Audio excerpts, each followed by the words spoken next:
आज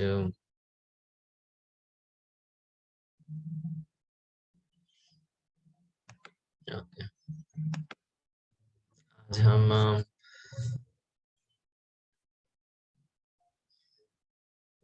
फर्स्ट जो यूनिट है, लेसन फर्स्ट में क्या क्या हमने पढ़ा, प्रभुपाद का मूड एंड मिशन के बारे में हमने पढ़ा था। उसके अलावा ब्राह्मणों का कैसा स्वभाव होता है, जिसमें हमने द्रोणाचार्य के बारे में जाना था, किस प्रकार से उनके शत्रु होने के बावजूद भी जो द्रुपद का पुत्र है उसको उन्होंने ज्ञान दिया था। दुर्योधन की डिप्लोमेसी, कैसे उन्होंने डिप्लोमेटिक तरीके से प्रयास किया, जो भीष्म द्रोणाचार्य हैं उनको उकसाने के लिए अपनी पूरी जो सेना है। Arjun depicting his flag with Hanuman, जो पांडव हैं उनकी जीत के सूचक क्या क्या थे उसको हमने चर्चा किया। और फिर लास्ट एक पॉइंट था कि कृष्ण, अर्जुन बोलते हैं कृष्ण को रथ को बीच में ले जाने के लिए। ओके, पहले चैप्टर का ये ओवरव्यू है, इसको देख सकते हैं आप लोग, ये इम्पोर्टेंट है। मैं आप लोग भगवत गीता साथ में रख सकते हैं, मैं 1 मिनट भगवत गीता लेके आ रहा हूँ अपने।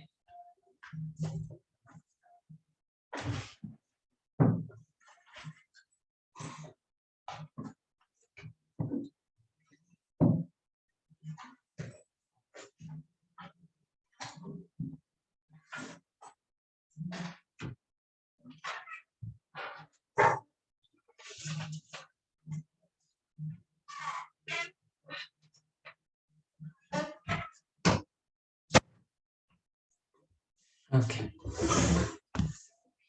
तो इसमें धृतराष्ट्र का जो डाउट है उसको फिर दुर्योधन की जो डिप्लोमेट से है 3 से 11 श्लोक में, 14 से 20 श्लोक में पांडवों की जो जीत है उसके सूचक क्या क्या है उसके बारे में बताया गया है। उसके अलावा 21 से 27 जो श्लोक है उसमें कृष्ण की भक्त वात्सल्यता का उदाहरण प्रस्तुत किया गया है।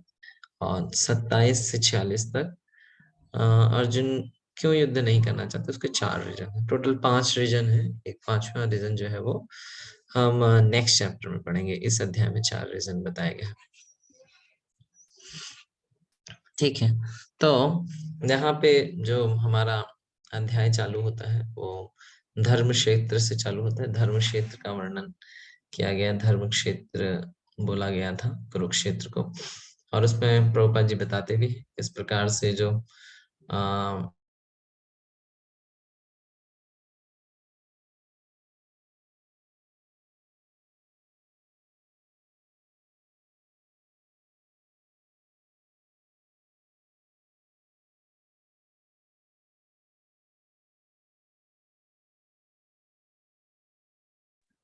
श्लोक है, लास्ट श्लोक मतलब अंत में जो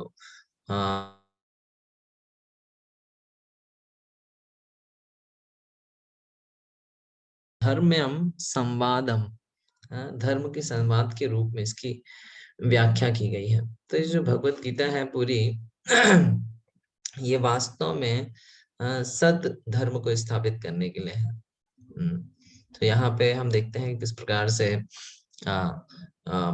कुरुक्षेत्र के युद्ध में कृष्ण वहां पे स्वयं उपस्थित थे। और जो कृष्ण और अर्जुन के बीच में जो चर्चा हो रही है वो वास्तव में वो जो संवाद है वो धर्म के सिद्धांतों को लेके हो रही है कि धर्म के सिद्धांत वास्तविक क्या है। जैसे वहां पे अर्जुन युद्ध नहीं करना चाहते थे पहले, उनके भी कुछ कारण थे उन्होंने बताए, परंतु कृष्ण उनको जो वास्तविक धर्म क्या होता है उसको बताना चाहते हैं, या जो सर्वोच्च धर्म है उसको बताना चाहते हैं। तो ये जो भगवत गीता जो है धर्म क्षेत्र और धर्म संवादम, जो भगवत गीता का जो पूरा ज्ञान है उसको धर्म संवाद के रूप में प्रस्तुत किया गया है।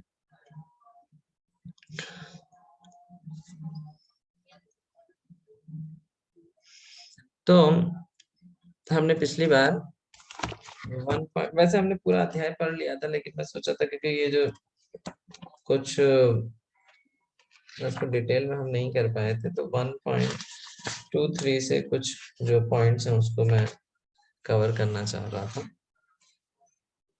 1.22 में जब हम देखेंगे, जब आप भगवत गीता अपनी रेफर कर सकते हैं, 1.22 में भगवान को अर्जुन बोलते हैं रथ को सेना के बीच में ले जाओ।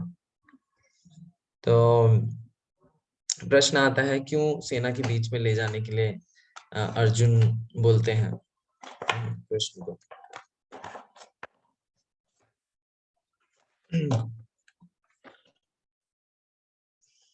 उसके भी कई सारे कारण बताए गए हैं, जो आचार्य हैं उन्होंने इसको अलग अलग तरीके से बताया है कि किस प्रकार से जो अर्जुन थे वो युद्ध नहीं करना चाहते थे, परंतु फिर भी दुर्योधन उनको जबरदस्ती युद्ध में खींचना चाहते थे। तो उसको देखना चाहते थे वहां पे कौन कौन युद्ध करने के लिए आया हुआ है, कौन कौन उनके पक्ष में है। और वो ये भी देखना चाहते थे कि जो लोग वहां पे उपस्थित हैं वो कितना उत्सुक हैं युद्ध करने के लिए। तो इस तरह से अर्जुन ने कृष्ण को ये रथ को बीच में ले जाने के लिए बोला। उसके बाद 24वें श्लोक में 21-22 जो श्लोक है उसमें रथ को बीच में ले जाने के लिए बोला। 23वें श्लोक में बताते हैं किस प्रकार से वो देखना चाहते थे कौन कौन जो है बहुत ही उत्सुक हो रखे हैं, विशिंग टू प्लीज, जो दुर्योधन के दुर्बुद्धि को संतुष्ट करने के लिए यहाँ पे उपस्थित हुए हैं, उनको देखना चाहते थे। और उनमें जो सबसे श्रेष्ठ हैं वो कौन कौन आए थे वहां पे, नेक्स्ट श्लोक में है। भीष्म द्रोण प्रमुखता, भीष्म और द्रोण उसमें प्रमुख हैं, जो ये लोग उपस्थित हुए हैं यहाँ पे। और भीष्म और द्रोण को यहाँ पे बताया गया किस प्रकार से ये सबसे ज्यादा, क्योंकि इनके कृष्ण ने भी क्या किया, अर्जुन को इन दोनों के सम्मुख जहां पे ये लोग खड़े थे वहां पे ले जाके खड़ा कर दिया। और इस तरह से अर्जुन, जो कृष्ण थे, अर्जुन को जो उनके गुरुदेव हैं, जो उनके दादा हैं, उनको दिखाना चाहते हैं किस प्रकार से ये लोग युद्ध करने के लिए एकत्रित हुए हैं। तो इस तरह से जो कृष्ण जो थे वो पूरा आकर्षण करना चाहते थे अर्जुन की बुद्धि को विमोहित करना चाहते थे, कि किस प्रकार से ये जो युद्ध करने के लिए हैं ये वास्तव में आपके जो, जिनको आप प्रिय बोलते हैं, जिनको आप हितैषी बोलते हैं, वो लोग यहाँ पे युद्ध करने के लिए एकत्रित हुए हैं। और यहाँ पे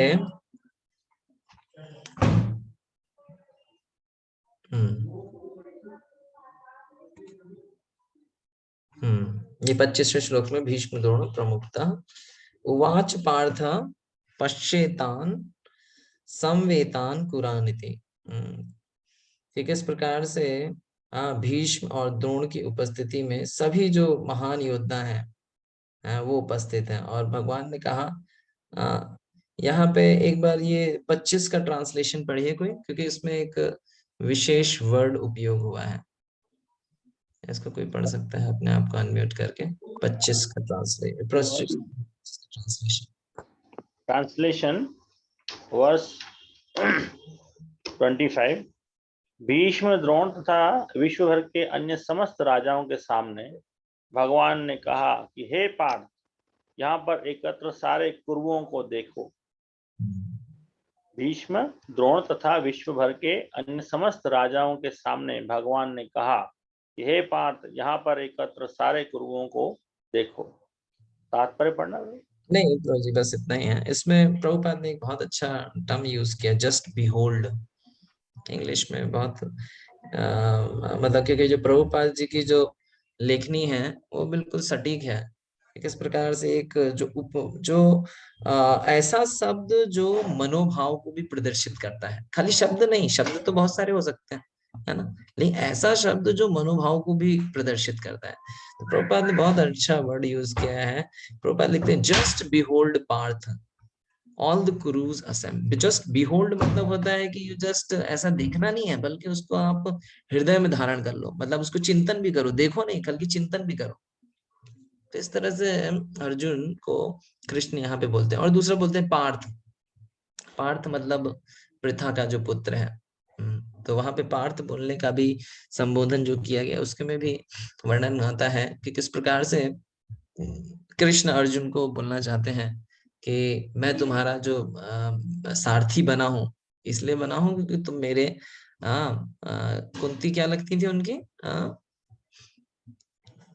उनके बुआ बुआ, बुआ बुआ थी। बुआ लगती थी, बुआ। तो क्योंकि तुम मेरे बुआ के लड़के हो इसलिए मैं तुम्हारा सारथी बना हुआ हूं। तो वो उस संबंध से वहां वो संबंध को भी बताना चाहते हैं। ये बिहोल्ड वाला तो बताया किस प्रकार से बिहोल्ड बहुत इंपॉर्टेंट वर्ड है। और दूसरा यह है कि पार्थ बोलने का प्रथा पुत्र होने की वजह से तुम मतलब क्योंकि प्रथा जो थी वो एक क्षत्रिय वंश से है, तो तुम उनके पुत्र हो तो तुम्हें किस तरह से बहुत ही आपको कायरता पूर्वक कार्य नहीं करना है। और यहाँ पे एक मजाक का भी मूड प्रस्तुत किया गया है पार्थ बोल करके, है ना, कि ऐसा नहीं कि आप यहाँ पे भीष्म और द्रोण को देख करके तुम्हारा हृदय जो है वो परिवर्तित हो जाए। हम्म।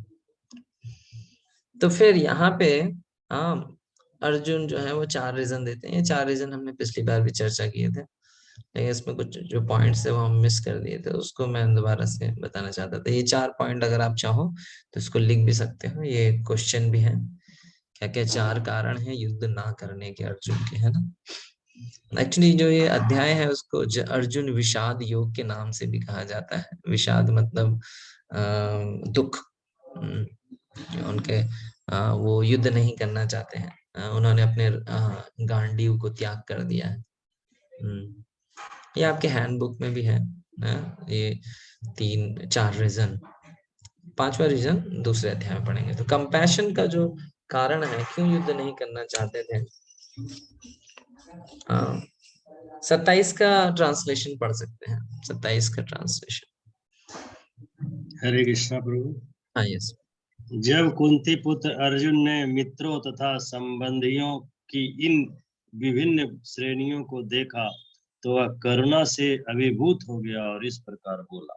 हाँ, तो यहाँ पे देखिए प्रभुपाद उसमें लिखते हैं, when the son of Kunti Arjuna saw all these different grades of friends and relatives, बहुत विविधता के जो उनके मैत्रेय परिवार वाले जो एकत्रित हुए थे उनके बारे में बताया गया है। कोई बता सकता है यहाँ पे कौन कौन डिफरेंट ग्रेड्स ऑफ फैमिली बताए गए हैं? मतलब हिंदी में एक बार पढ़िए फिर से। जब कुंती पुत्र अर्जुन ने मित्रों तथा संबंधियों की इन विभिन्न श्रेणियों को देखा। हाँ, मित्र तथा संबंधियों की विभिन्न श्रेणियां। आप बता सकते हैं कौन कौन लोग थे वहां पे, उनका संबंध क्या था? बहुत सारे लोगों के हमने नाम सुने वहां पे, जी जी। है ना। तो वो कौन शांतनु कौन के थे? यस, शांतनु के भाई थे वाहलिक। वाहलिक। जी सर। ओके। जी प्रभु। और ओके, भूरिश्रवा। हाँ भूरिश्रवा। भूरिश्रवा। हाँ भूरिश्रवा एक नाम आता है, वो कौन थे? भूरिश्रवा वाहलिक के पुत्र। ओके, हाँ वाहलिक के पुत्र थे वो। और और भीष्म। भीष्म हो गए। उसके बाद लक्ष्मणा माने लक्ष्मण वो दुर्योधन के पुत्र, यानी 5 पीढ़ियां थी इस प्रभु। अच्छा, हाँ लक्ष्मण, लक्ष्मण नाम है उसका, है दुर्योधन का पुत्र। जी जी। और वो दुर्योधन का पुत्र तो उनके बेटे के समान ही है, मतलब क्योंकि वो दुर्योधन का बेटा है, वो भी भाई भाई हैं दोनों ऊपर। तो ठीक है, पुत्र थे और ब्रदर थे, दुर्योधन जैसे भाई थे वहां पे।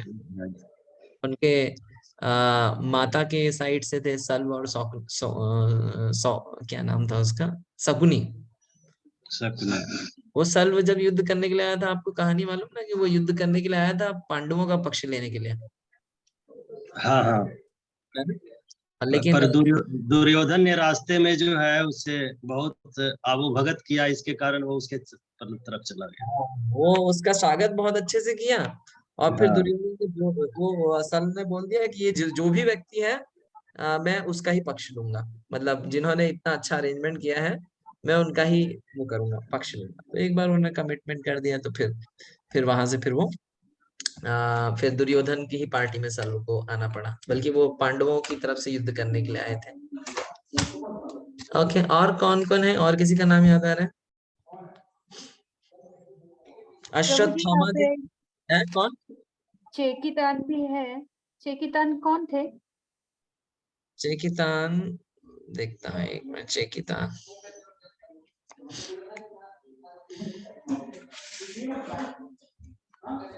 चेकितान तो मुझे नहीं आइडिया चेकितान कौन है। किसी ने सुना है उनके बारे में तो बता सकते हैं।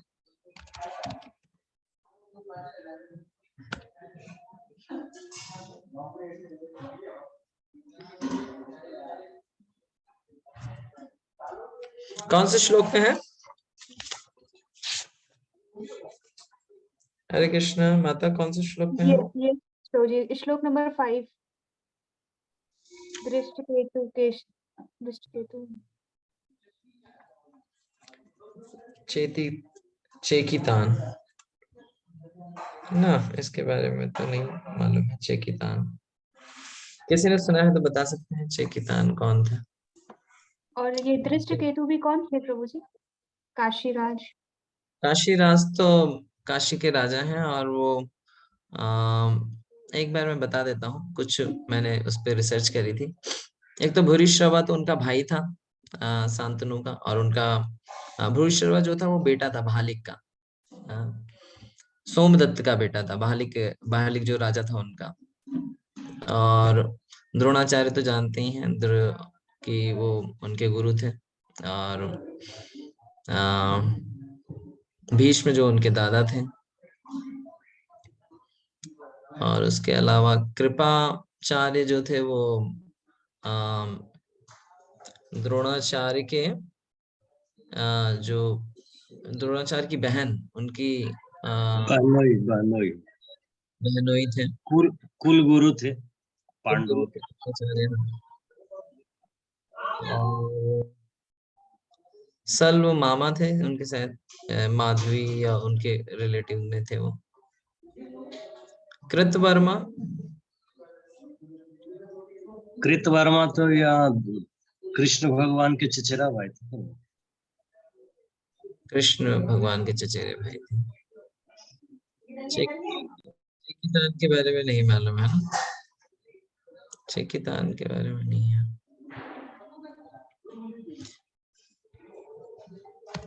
और काशीराज,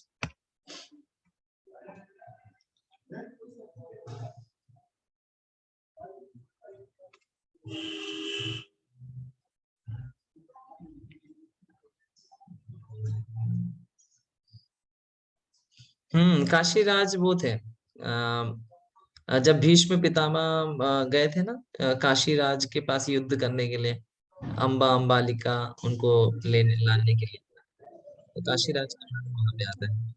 तो वो जो तीनों जो स्त्रियां थी, अंबालिका, जिनसे भीष्म ने विवाह के लिए लेके आए थे, तो ये मतलब मान लीजिए आप कौन थे, मतलब उनके उनके परदादा, उसके परदादा उस कैटेगरी में थे वो लोग। भीष्म के क्या बोलेंगे उसको, संबंधी थे वो लोग, काशीराज। चेकितान देखते हैं, चेकितान के बारे में।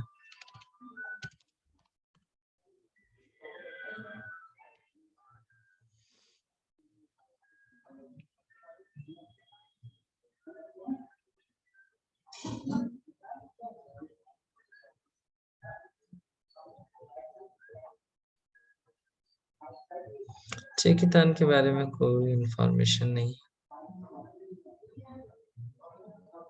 इतना लिखा है, चेकितान पांडवों का मित्र था।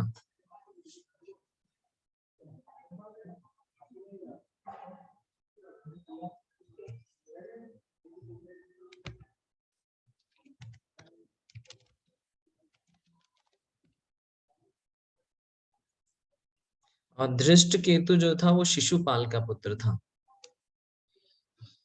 शिशुपाल का तो नाम सुना आपने, कि वो कृष्ण के रिलेशन में शायद उनकी आंटी, उनका बेटा शिशुपाल। मौसेरा भाई। उनका जो बेटा है वो धृष्टकेतु। इसको देख सकते हैं आप लोग। तो ये जो जितने भी यहाँ पे कैरेक्टर वर्णन किए गए हैं, यहाँ पे जो अलग अलग परिवार के जो संबंधी लोग हैं वो वहां पे एकत्रित हैं। उनको जब युद्ध करते हुए उन्होंने देखा तो उनके हृदय विषाद से भर गया। इसी श्लोक के आधार पे ये पूरे अध्याय का नाम है विषाद योग अध्याय जो है ना।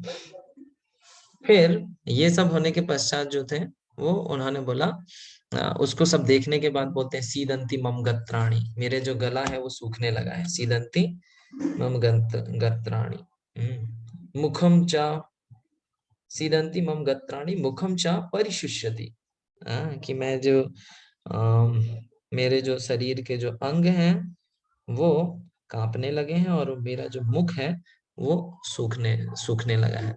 तो इस प्रकार का जो यहाँ पे वर्णन हुआ है, ये वास्तव में प्रभुपाद यहाँ पे लिखते भी हैं कि ये जो भौतिक लक्षण दिख रहे हैं अर्जुन में, तो ये किसी भय की वजह से नहीं है, बल्कि उनके हृदय में जो दया का भाव है उसकी वजह से है। प्रभुपाद इसमें लास्ट में लिखते हैं कि अर्जुन्स बॉडी लिंक क्वेरिंग, उनके शरीर के अंग कांप रहे थे, and his mouth drawing up, उनका मुख सूख रहा था, but he was also crying, वो रो भी रहे थे, आउट ऑफ कंपैशन, दया के भाव की वजह से। इस तरह के जो लक्षण हैं अर्जुन में, वो उसकी कायरता को प्रदर्शित नहीं करते हैं, परंतु टू हिज सॉफ्ट हार्टेडनेस, उनके हृदय की कोमलता को प्रदर्शित करते हैं, जो कि एक शुद्ध भक्त का लक्षण है ना। तो इस तरह से जो अर्जुन के हृदय में इस प्रकार से जो भाव आ रहे हैं, वो वास्तव में उसके दया के वजह से हैं। तो जैसे हम लोग भी प्रचार करते हैं तो हमें भी ये जानना चाहिए, जैसे अर्जुन का भी यहाँ पे दया का भाव आ रहा है, लेकिन ये जो अर्जुन का यहाँ पे दया का भाव है, आप लोग क्या सोचते हैं, इस तरह का जो दया का भाव उसके हृदय में आ रहा है वो सही है या गलत है? गलत है। क्यों गलत है? गलत तो है, क्यों गलत है?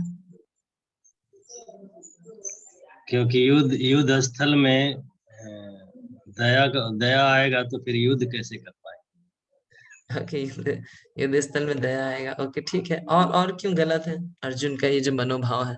सही है जो आपने बताया, लेकिन और कुछ वर्ड इसके आगे पीछे कोई ऐड करना चाहेगा? क्यों गलत है अर्जुन का ये मना दया का भाव? क्योंकि हम भी प्रचार करते हैं तो हमें भी देखना पड़ेगा कि हमारा दया का भाव जो आ रहा है वो सही आ रहा है कि गलत आ रहा है। हाँ दिव्या माता। प्रभु जी, क्योंकि वो धर्म जो धर्म के अगेंस्ट में वो लोग कर रहे हैं, और फिर भी अर्जुन उन पे कंपैशन दिखा रहे हैं, जो कि गलत है। ठीक है, ये भी कि वो जो उसका जो वास्तविक लक्ष्य है उसको नहीं समझ पा रहे हैं वो, और जो दया का भाव है वो गलत है। और एक और बहुत सिंपल वर्ड है, अगर आप उसको बता देंगे तो कंप्लीट हो जाएगा आंसर। कार्पण्य दोष है।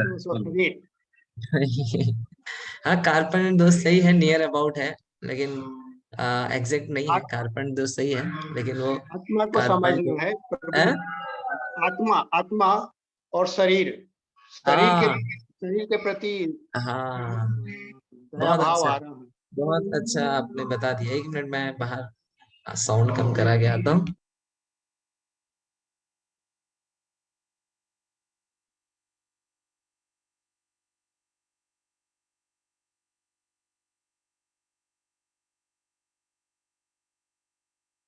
ओके, प्रो ने सही उत्तर दिया कि ये जो उसके जो सिम्टम्स हैं ये शारीरिक चेतना के स्तर पे है वास्तव में, है ना। वो सोच रहा है ये मेरा बंधु है, ये मेरा वो है, उसकी वजह से उसके हृदय में ये दया का भाव आ रहा है।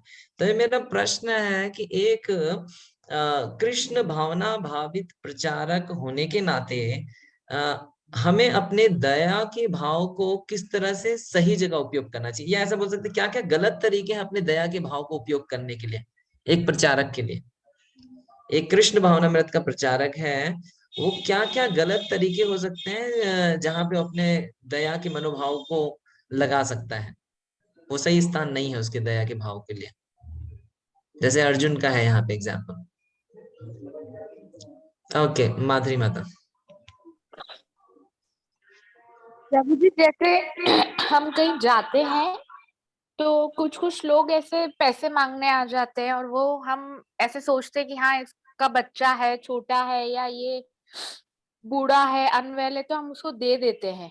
वो उस पैसे का कितना गलत यूज करेगा, क्या करेगा, वो सही नहीं होता है। आगे ठीक है, ये एक गलत तरीका है अपने दया के भाव को प्रदर्शित, क्योंकि हम भक्त हैं तो कई बार हम देखते हैं हमारे हृदय में भी करुणा आ जाती है ना। तो अगर इस तरह से आ रहा है तो ये गलत भी हो सकता है, इस पे हम और चर्चा करेंगे, लेकिन इसको थोड़ा ओके। और कोई गलत कंपैशन को गलत तरीके से लगाना अपने प्रचार कार्य में?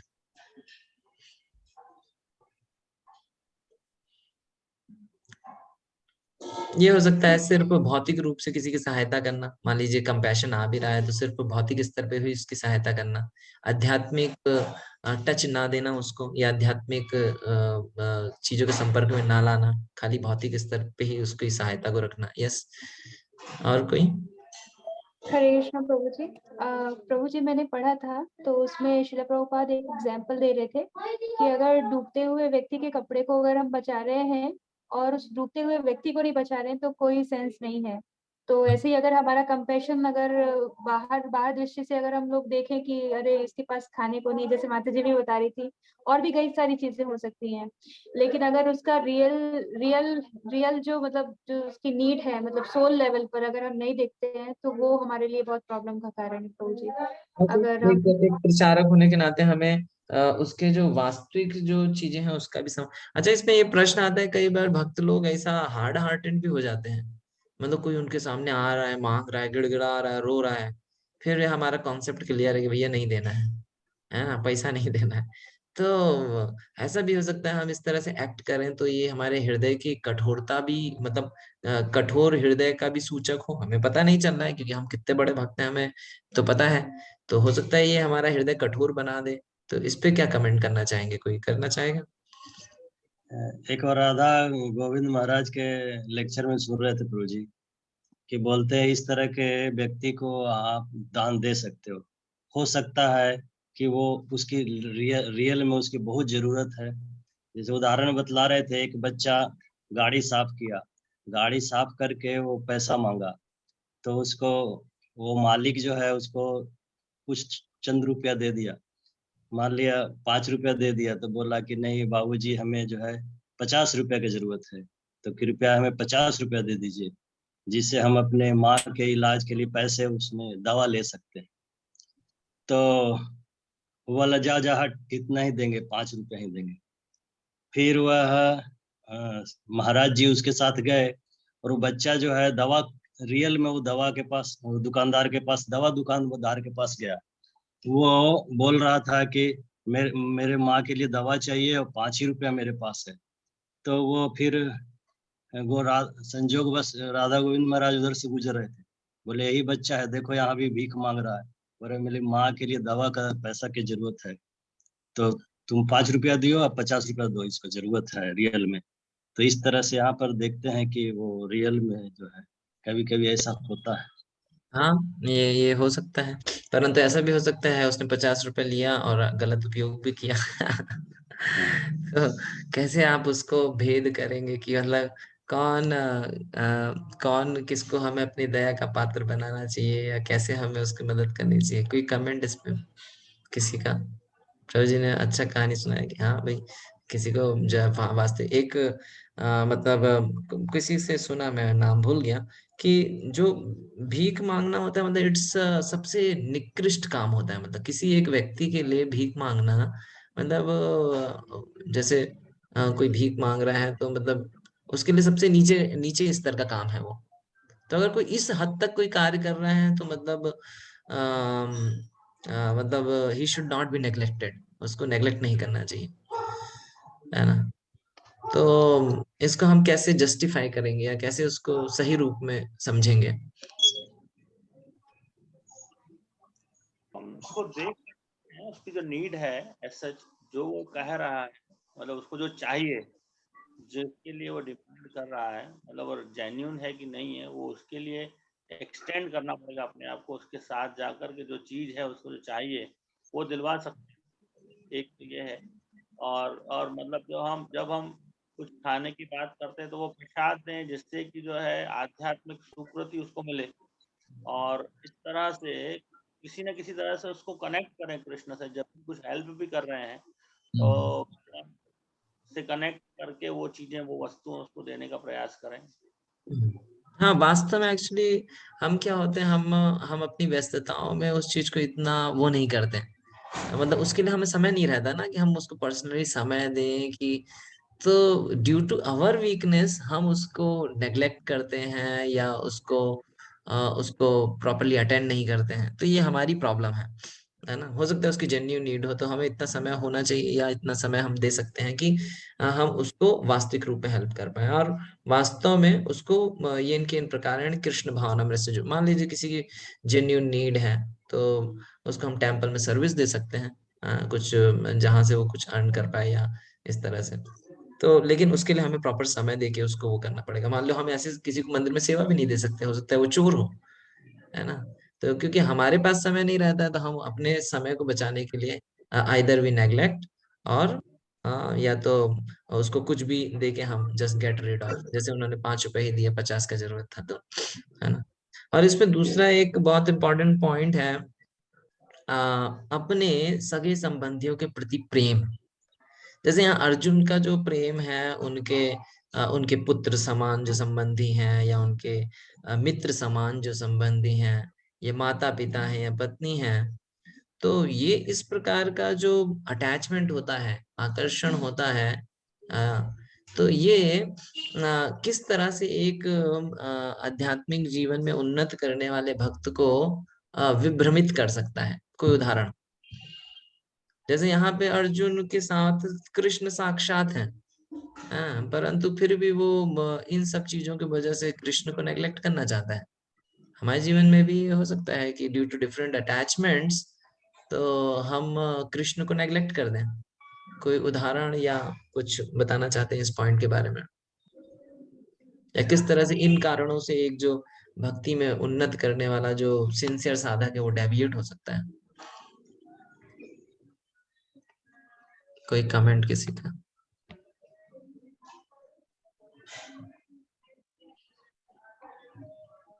जिनके वीडियोस ऑफ में वो लोग भी बता सकते हैं, पता चलेगा एक्टिव है बाकी लोग भी। क्वेश्चन समझ में नहीं आया एग्जैक्ट कि भाई आप क्या पूछ रहे हैं। क्वेश्चन ये है प्रभु जी कि जैसे अर्जुन के यहाँ पे उदाहरण है कि उसके सामने उसके सगे संबंधी हैं, मित्र हैं, बंधु हैं, तो वो उन सबको देख करके या उनके प्रति उसका आसक्ति होने के कारण वो जो वास्तविक धर्म है उसको त्यागना चाहता है। नहीं त्यागना, वो युद्ध करना चाहिए, नहीं करना चाह रहा है, उससे डेविएट हो रहा है, बल्कि कृष्ण उसके साथ है ना। तो इसी तरह हमारे भक्ति जीवन में भी इस तरह के जो संबंध हैं, बच्चे, पत्नी, संबंधी, माता पिता, ये इनके प्रति जो आसक्ति का जो मनोभाव है वो किस तरह से हमें भी हमारी लाइफ में डेविएट कर सकता है, इस पे कमेंट्स। प्रभु जी मैं उनके बोलूं? प्रति जो हमारी आसक्ति है वो किस तरह से हमें डेविएट कर सकती है, इस पे जो कमेंट्स शेयर करना, हरे मतलब कृष्ण प्रभु जी। आप ऐसा ही बोल सकते हैं नहीं जैसे करती है, या आप ऐसा भी बोल सकते हैं हाँ करती है, किस तरह से। यस हरे कृष्ण प्रभु जी, वो जैसे नारद जी का उदाहरण आता है कि जब उनकी माता जी फूल तोड़ते समय सांप के डसने से मृत्यु को प्राप्त हुई, तो नारद जी ने कहा कि ये अच्छा हुआ क्योंकि मैं उनके प्यार के कारण, उनके प्रति सेवा के कारण मैं भक्ति में नहीं जा पा रहा था। तो अगर वो शरीर छोड़ दी हैं तो ये हमारी भक्ति के लिए उचित ही है।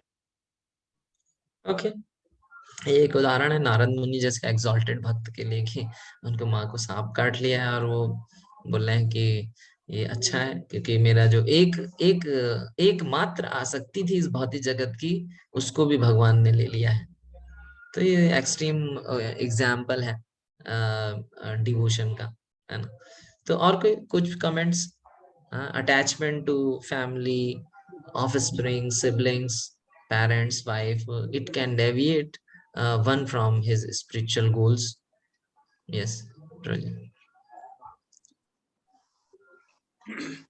बहुत सारे ऐसे एग्जाम्पल्स हैं पर्सनली, मतलब पर्सनल लाइफ के, और कि जब हम जो है कई सारी चीजें जो कॉम्प्रोमाइज करते हैं,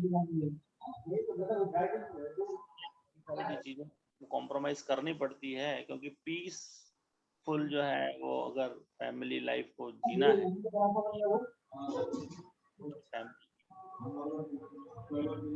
एंड वो कॉम्प्रोमाइज हमारे आध्यात्मिकता को लेके भी हो सकता है, वो कॉम्प्रोमाइज जो है ना। ओके, यस, प्रभु ने बताया कि अगर हमें बैलेंस रखना है चीजों का तो उसमें हमें कॉम्प्रोमाइज करना पड़ता है, और कई बार वो कॉम्प्रोमाइज हमारे आध्यात्मिक गोल्स को लेकर भी हो सकते हैं, आध्यात्मिकता को लेकर भी हो सकते हैं। यस, और किसी का कोई कमेंट? यहाँ पे जैसे अर्जुन का उदाहरण है तो same we are discussing. Okay, ठीक है, तो मेन यही पॉइंट है कि किस प्रकार से हमें मालूम होना चाहिए कि वास्तविक तरीका क्या है, मतलब आसक्ति करने का, है ना। वास्तविक तरीका है आसक्ति करने का, कृष्ण को केंद्र करके आसक्ति करना। कई बार ऐसा भी होता है डिवोटी रिलेशन में भी या डिवोटी फैमिली में भी, किस तरह से वो कई बार बच्चों से या पत्नी से या माता पिता से बहुत ज्यादा आसक्त हो जाते हैं, और फिर वो अपने जो कृष्ण कॉन्शियस प्रैक्टिस है उसमें भी वो स्लैकिंग करने लग जाते हैं, धीरे धीरे कमजोर पड़ते जाते हैं, उनको पता नहीं चलता है ना।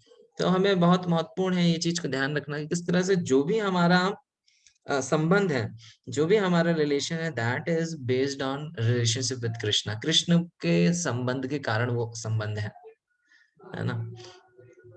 जैसे एक उदाहरण आता है अपने वेन के पिताजी का। वेन के पिताजी का नाम क्या था? भूल गया मैं उनके अंग, हाँ? राजा अंग, अंग अंग। अंग, हाँ। तो अंग का उदाहरण आता है, तो अंग का उदाहरण आता है कि इस प्रकार से उनका बेटा बहुत ही क्रूअल था। हाँ, तो वो उसके उसके व्यवहार को देख के अंग राजा बिल्कुल विरक्त हो गया। और उन्होंने बोला कि अच्छा है, ये मेरा पुत्र इस प्रकार का हुआ तो मुझे इससे आसक्ति नहीं होगी। तो ये वास्तविकता में सही स्तर है हमारे जो क्या कहते हैं आसक्ति है उसके लिए। अगर वो आसक्ति कृष्ण को केंद्र करके है तो सही है, लेकिन कृष्ण को केंद्र करके नहीं है तो वो गलत है ना। एक होता है अटैचमेंट, एक होता है अफेक्शन। अफेक्शन को हिंदी में क्या बोलेंगे? अटैचमेंट और अफेक्शन। अटैचमेंट तो आसक्ति हो गया, अफेक्शन, अफेक्शन स्नेह। हाँ, अफेक्शन को स्नेह बोलते हैं। तो आसक्ति और स्नेह दोनों में अंतर है ना। हमें अपने सगे संबंधियों से स्नेह होना चाहिए, आसक्ति नहीं होना चाहिए। गौरांग प्रो कुछ बोल रहे हैं क्या? आवाज नहीं आ रही है, आप अनम्यूट हैं आप।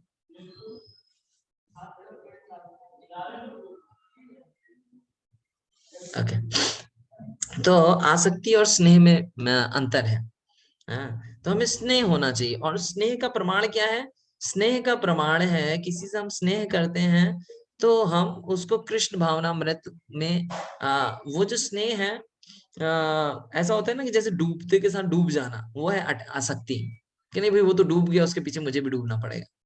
हाँ, लेकिन स्नेह होता है कि कैसे हम उसको बचाएं, है ना। हम उससे प्रेम करते हैं, हमारी उसके प्रति लगाव है, तो उसको हमें कैसे मदद करें वो है। कई बार ऐसे है पत्नी या बच्चे या माता पिता भक्त नहीं है, तो फिर हम उनको संतुष्ट करने के चक्कर में हमारी भक्ति भी नष्ट हो जाती है।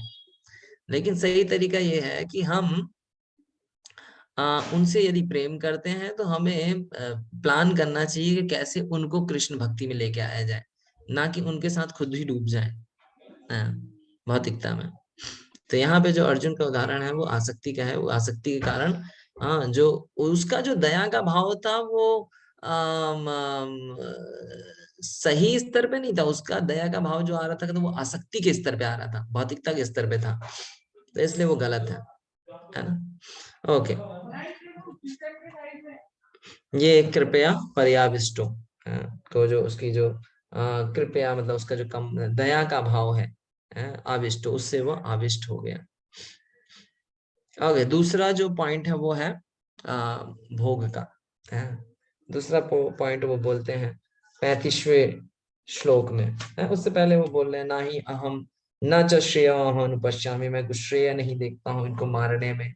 राज्य का सुख भी किस काम का है, इनको अगर मार दिया जाए या इनको जीत दिया जाए। फिर वो लास्ट में बोलता है कि नहीं नहीं, ये सब करने का कोई मतलब नहीं, किम भोगेर जीवितेन वा। किम भोगेर जीवितेन वा। O Govinda, of what avail to us are a kingdom, क्या ये जो ये राज्य है उसकी उपयोगिता क्या है, इसका ये जो सुख है उसका मतलब क्या है। अच्छा, इसको पढ़ लीजिए एक बार, 32 से 37 श्लोक को ट्रांसलेशन पढ़िए कोई जब, 32 से 37 का। हरे कृष्ण गुरु। हे गोविंद, हमें राज सुख अथवा इस जीवन से क्या लाभ, क्योंकि जिन सारे लोगों के लिए हम उन्हें चाहते हैं वही इस युद्ध भूमि में खड़े हैं। हे मधुसूदन, जब गुरुजन, पितृगण, पुत्रगण, पितामह, मामा, ससुर, पौत्रगण, साले तथा अन्य सारे संबंधी अपना अपना धन एवं प्राण देने के लिए तत्पर हैं और मेरे समक्ष खड़े हैं, तो फिर मैं इन सबको क्यों मारना चाहूंगा, भले ही वे मुझे क्यों न मार डालें। हे जीवों के पालक, मैं इन सबों से लड़ने को तैयार नहीं, भले ही बदले में मुझे तीनों लोग क्यों न मिलते हों। इस पृथ्वी की तो बात ही छोड़ दें, भला धृतराष्ट्र के पुत्रों को मारकर हमें कौन सी प्रसन्नता मिलेगी। तो जो अर्जुन है, उनका उनका जो हृदय है वो, कि भक्त हैं तो बहुत कोमल हृदय के हैं, तो ये सब विचार उनके हृदय में आ रहे हैं कि इन सबको मार के क्या फायदा होगा। बल्कि वो सोच रहे हैं कि युद्ध करने में, युद्ध में तो सिर्फ दुख ही दुख होता है ना, इतने सारे लोग मारे जाते हैं, तो उसको युद्ध करने से कौन सा सुख प्राप्त होगा। तो यहाँ बोलते हैं कि आप तो केशव हैं। केशव का अर्थ होता है जो किसी राक्षस का वध करता है। तो आपने तो कभी कृष्ण को मधुसूदन बोलते हैं, केशव बोलते हैं, कि आपने तो केशव जैसे केशी जो दानव है उसका वध किया है, मधु दानव का वध किया है, अपने सगे संबंधियों का भी थोड़ी ना मारा है आपने, है ना। और केशव का एक और मतलब होता है जो दुर्भाग्य को नष्ट करने वाला है। तो आप तो दुर्भाग्य को नष्ट करने वाले हैं, और युद्ध करने से तो दुर्भाग्य होगा ना, सौभाग्य थोड़ी ना प्राप्त होगा। तो इस तरह से वो निमित्तानि च पश्यानि, मैं तो सिर्फ युद्ध करने में दुर्भाग्य ही देख रहा हूँ, उसमें कुछ अच्छा नहीं दिख रहा है मुझे। फिर 31 में उसी को कंटिन्यूएशन बोलते हैं, मुझे कोई जीत वीत नहीं चाहिए, मुझे कुछ राज्य नहीं चाहिए, है ना।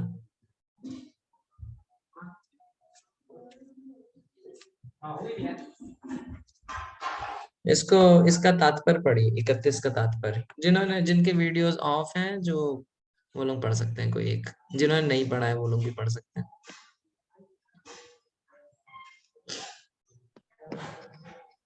हे कृष्ण, श्लोक 31, हे कृष्ण, इस युद्ध में, उसका ट्रांसलेशन पढ़ लीजिए। हे कृष्ण, इस युद्ध में अपने ही स्वजनों का वध करने से ना तो मुझे कोई अच्छाई दिखती है और ना मैं उसमें उससे किसी प्रकार की विजय, राज्य या सुख की इच्छा रखता हूँ। परपोर्ट पढ़िए, कोई और पढ़िए परपोर्ट, तात्पर्य कोई और पढ़ दिए जिन्होंने नहीं पढ़ा अभी तक। हरे कृष्णा प्रभु जी, धन्य प्रणाम। यह जाने बिना कि मनुष्य का स्वार्थ विष्णु या कृष्ण में है, सारे बद्ध जीव शारीरिक संबंधों के प्रति यह सोचकर आकर्षित होते हैं कि वे ऐसी परिस्थितियों में प्रसन्न रहेंगे। ऐसी देहात्म बुद्धि के कारण वे भौतिक सुख के कारणों को भी भूल जाते हैं। अर्जुन तो क्षत्रिय का नैतिक धर्म भी भूल गया था। कहा जाता है कि दो प्रकार के मनुष्य परम शक्तिशाली तथा जाज्वल्यमान सूर्य मंडल में प्रवेश करने के योग्य होते हैं। तो ये है, एक तो क्षत्रिय जो कृष्ण की आज्ञा से युद्ध में मरता है, दूसरा सन्यासी जो आध्यात्मिक अनुशीलन में लगा रहता है। अर्जुन अपने शत्रुओं को भी मारने से विमुख हो रहा है। अपने संबंधियों की बात तो छोड़ दें, वह सोचता है कि स्वजनों को मारने से उसे जीवन में सुख नहीं मिल सकेगा, अतः वह लड़ने के लिए इच्छुक नहीं है।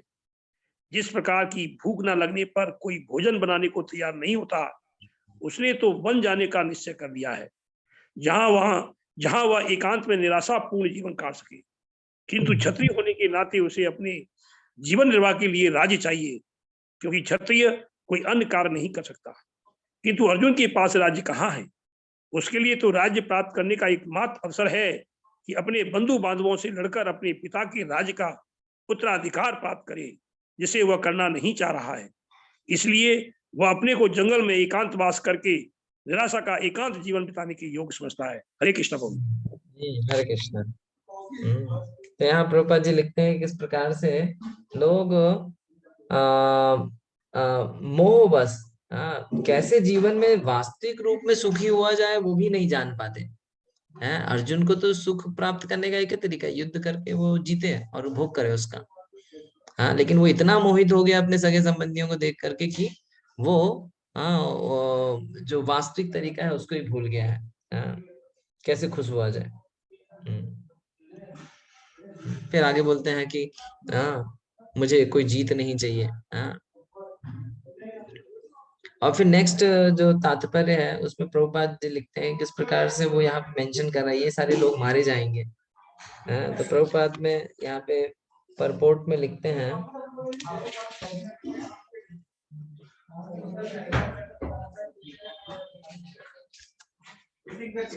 देखिए यहाँ पे, अच्छा इसको पढ़िए, तात्पर्य पढ़िए नेक्स्ट का। हरे कृष्णा प्रभु जी, दंडवत प्रणाम। हरि बोल। हाँ पढ़िए। अर्जुन ने भगवान कृष्ण को गोविंद कहकर संबोधित किया, क्योंकि वे गौवों तथा इंद्रियों की समस्त प्रसन्नता का विषय है।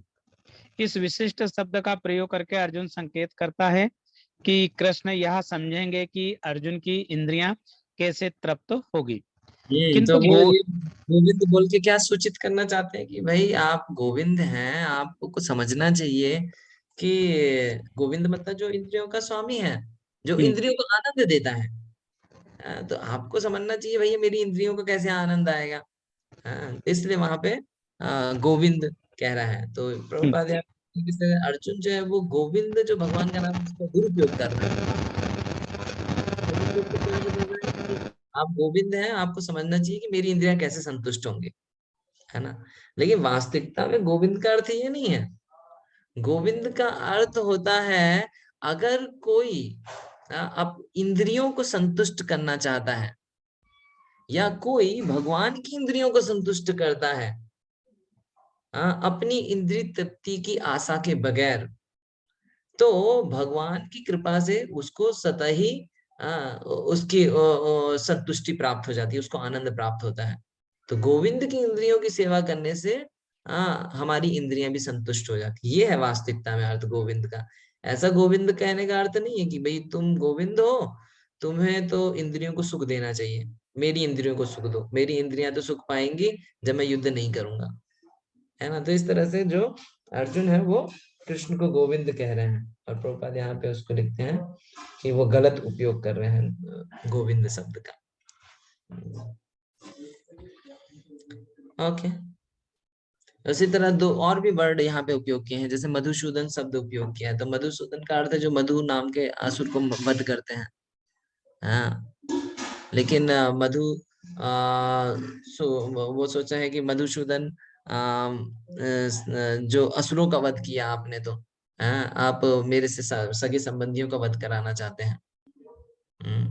तो इस तरह से अर्जुन उनको कह के संबोधित कर रहे हैं। प्रभुपाद एक लेक्चर में बोलते हैं, मैं लेक्चर का नोट पढ़ रहा हूँ, उसमें प्रभुपाद जी बोलते हैं यहाँ पे समस्या है। समस्या कहाँ पे है?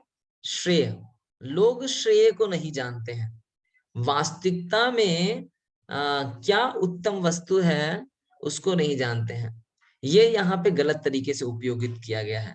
इसीलिए भगवत गीता का ज्ञान आवश्यक है। अर्जुन सोच रहे हैं कृष्ण ज्यादा महत्वपूर्ण नहीं है, मेरे सगे संबंधी वो ज्यादा महत्वपूर्ण है। मेरा परिवार, यद्यपि वो एक भक्त है, परंतु वो कनिष्ठ अधिकारी के स्तर पे है। कनिष्ठ अधिकारी मतलब जो आध्यात्मिक जीवन में उतना उन्नत नहीं है।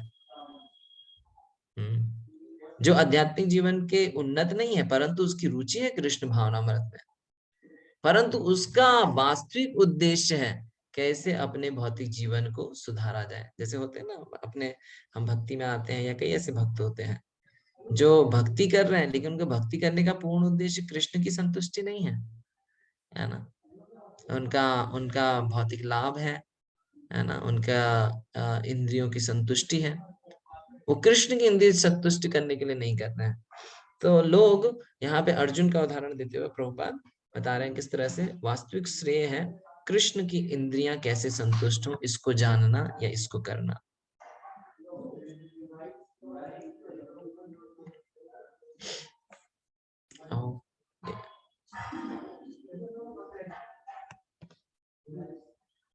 ओके, इसको ठीक है मैं पढ़ता हूँ। Everyone wants to show his opulence to friend. हर कोई अपने ऐश्वर्य को दिखाना चाहता है अपने मित्रों को, संबंधियों को, परंतु अर्जुन भयभीत है कि उसके सारे संबंधी और मित्र इस युद्ध में मारे जाएंगे और वो अपनी जो जीत का जो ऐश्वर्य है वो किसको दिखलाएगा, किसके साथ किसको दिखाएगा कि हाँ, क्योंकि वास्तविकता में जो आनंद मिलता है वो जीतने से नहीं मिलता है, वो दूसरों को दिखाने से मिलता है। जैसे मान लीजिए कोई गाड़ी है या बहुत अच्छे कपड़े पहने, तो जो कपड़े पहने वो उसका काम है शरीर को ढकना।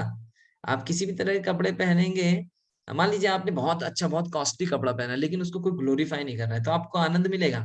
वो आनंद नहीं मिलेगा, क्योंकि वो तो कपड़ा वैसे ही है जैसे कल जो हमने कपड़ा पहना था वैसे ही है वो। लेकिन कोई अगर आके उसकी बड़ाई करता है तब हमें आनंद मिलता है, तब हमारे पैसे वसूल होते हैं कि हाँ भाई उसने उसको रिकॉग्नाइज किया, है ना। तो यहाँ पे वही प्रभुपाद बोल रहे हैं कि जो वास्तविक जो सुख है वो वास्तव में वस्तु में नहीं है, बल्कि दूसरे को दिखाने में है। तो अर्जुन की यहाँ पे जो मानसिकता है प्रभुपाद उसको यहाँ प्रदर्शित कर रहे हैं।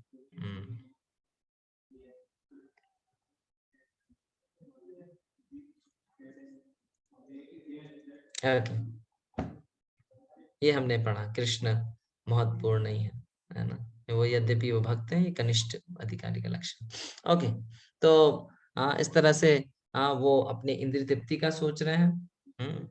वो सोचे इनको मार के क्या होगा, लेकिन वो श्रेय को नहीं जानते। श्रेय है कृष्ण की इंद्रियों की संतुष्टि। वो सोच रहे हैं कि मेरी इंद्रियां संतुष्ट होनी चाहिए। फिर उसमें नेक्स्ट कारण है पाप कृत्य जो कर्म है उसका उसको फल भोगना पड़ेगा, उससे भी भयभीत है वो। ये सारे जो यहाँ पे अर्जुन प्रस्तुत कर रहे हैं कारण, उनको कृष्ण अगले अध्याय में निष्कासित करेंगे, है ना।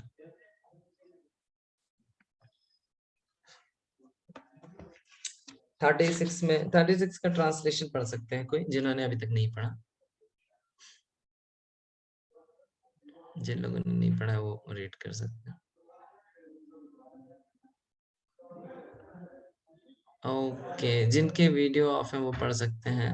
कुणाल प्रभु, शांतिपुर प्रभु, अंजलि माता।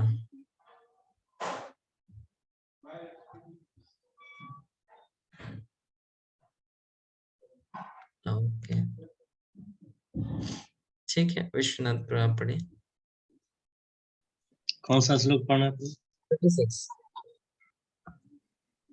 यदि हम ऐसे आतताइयों का वध करते हैं तो हम पर पाप चढ़ेगा, अतः यह उचित नहीं होगा कि हम धृतराष्ट्र के पुत्रों तथा उनके मित्रों का वध करें। हे लक्ष्मीपति कृष्ण, इससे हमें क्या लाभ होगा और अपने ही कुटुंबियों को मारकर हम किस प्रकार सुखी हो सकते हैं? तो कृष्ण को यहाँ पे माधव कहा गया है। माधव मतलब आप तो सबके जीवन में परम सौभाग्य लाने वाले हैं, गॉडेस। तो लेकिन इन सबको मार के कैसे सौभाग्य की प्राप्ति होगी? तो 6 प्रकार के आतताई है, ये हमने पिछली बार भी पढ़ा। अच्छा, इसका हमें कुछ उदाहरण भी चर्चा कर सकते हैं शास्त्रों से कि यहाँ कोई ऐसा उदाहरण जहाँ पे इस तरह के 6 आतताइयों को मारने का उदाहरण आया है। 6 प्रकार की जो आतताई है, जो जहर देता है, जो अग्नि दूसरों के घर में लगाता है, इसका कोई उदाहरण शास्त्रों से? किसी की स्त्री को अपहरण कर लेता है, किसी जमीन हड़प लेता है, ऐसे आतताइयों को मार देना चाहिए, शास्त्रों में बोला गया है। ऐसे कोई उदाहरण शास्त्रों से? तो मुझे रावण का एक तो है उदाहरण। रावण का अच्छा उदाहरण है, वो दूसरे की पत्नी को अपहरण करके ले गया। दूसरा जो है भीम को जो है जहर दिया गया था, भीम को दुर्योधन और जहर। और दूसरों के घर में आग लगाना, तो ये हाँ भी है। ये भी उन्होंने किया था, ये भी हाँ। दुर्योधन वालों ने किया था, कौरवों ने किया था। अब पांडवों को जो है जलाना, लाक्षागृह में जो आग लगाने की, लक्ष्य ग्रह में जलाने का प्रयास किया था। और उनकी जो जमीन है, जमीन को हड़प लिया, 5 गांव नहीं दिए। जब भगवान ने उनसे मांगे 5 गांव, तो वो 5 गांव नहीं दिए उन्होंने, 5 गांव भी देने को तैयार नहीं। हड़प ली उन्होंने। तो इस तरह के जो आतताई हैं, शास्त्रों में बोला गया इनका वध कर देना चाहिए।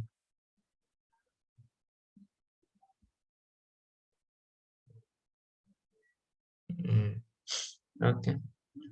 फिर इसमें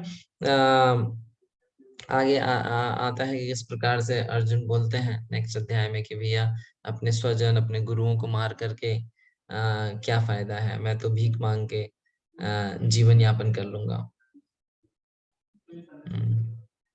तो इस तरह से अर्जुन ये पाप कृत्यों से बचने के लिए जंगल में जाके जीवन व्यतीत करने के लिए तैयार है, बल्कि इस तरह से इनको मारना नहीं चाहते हैं।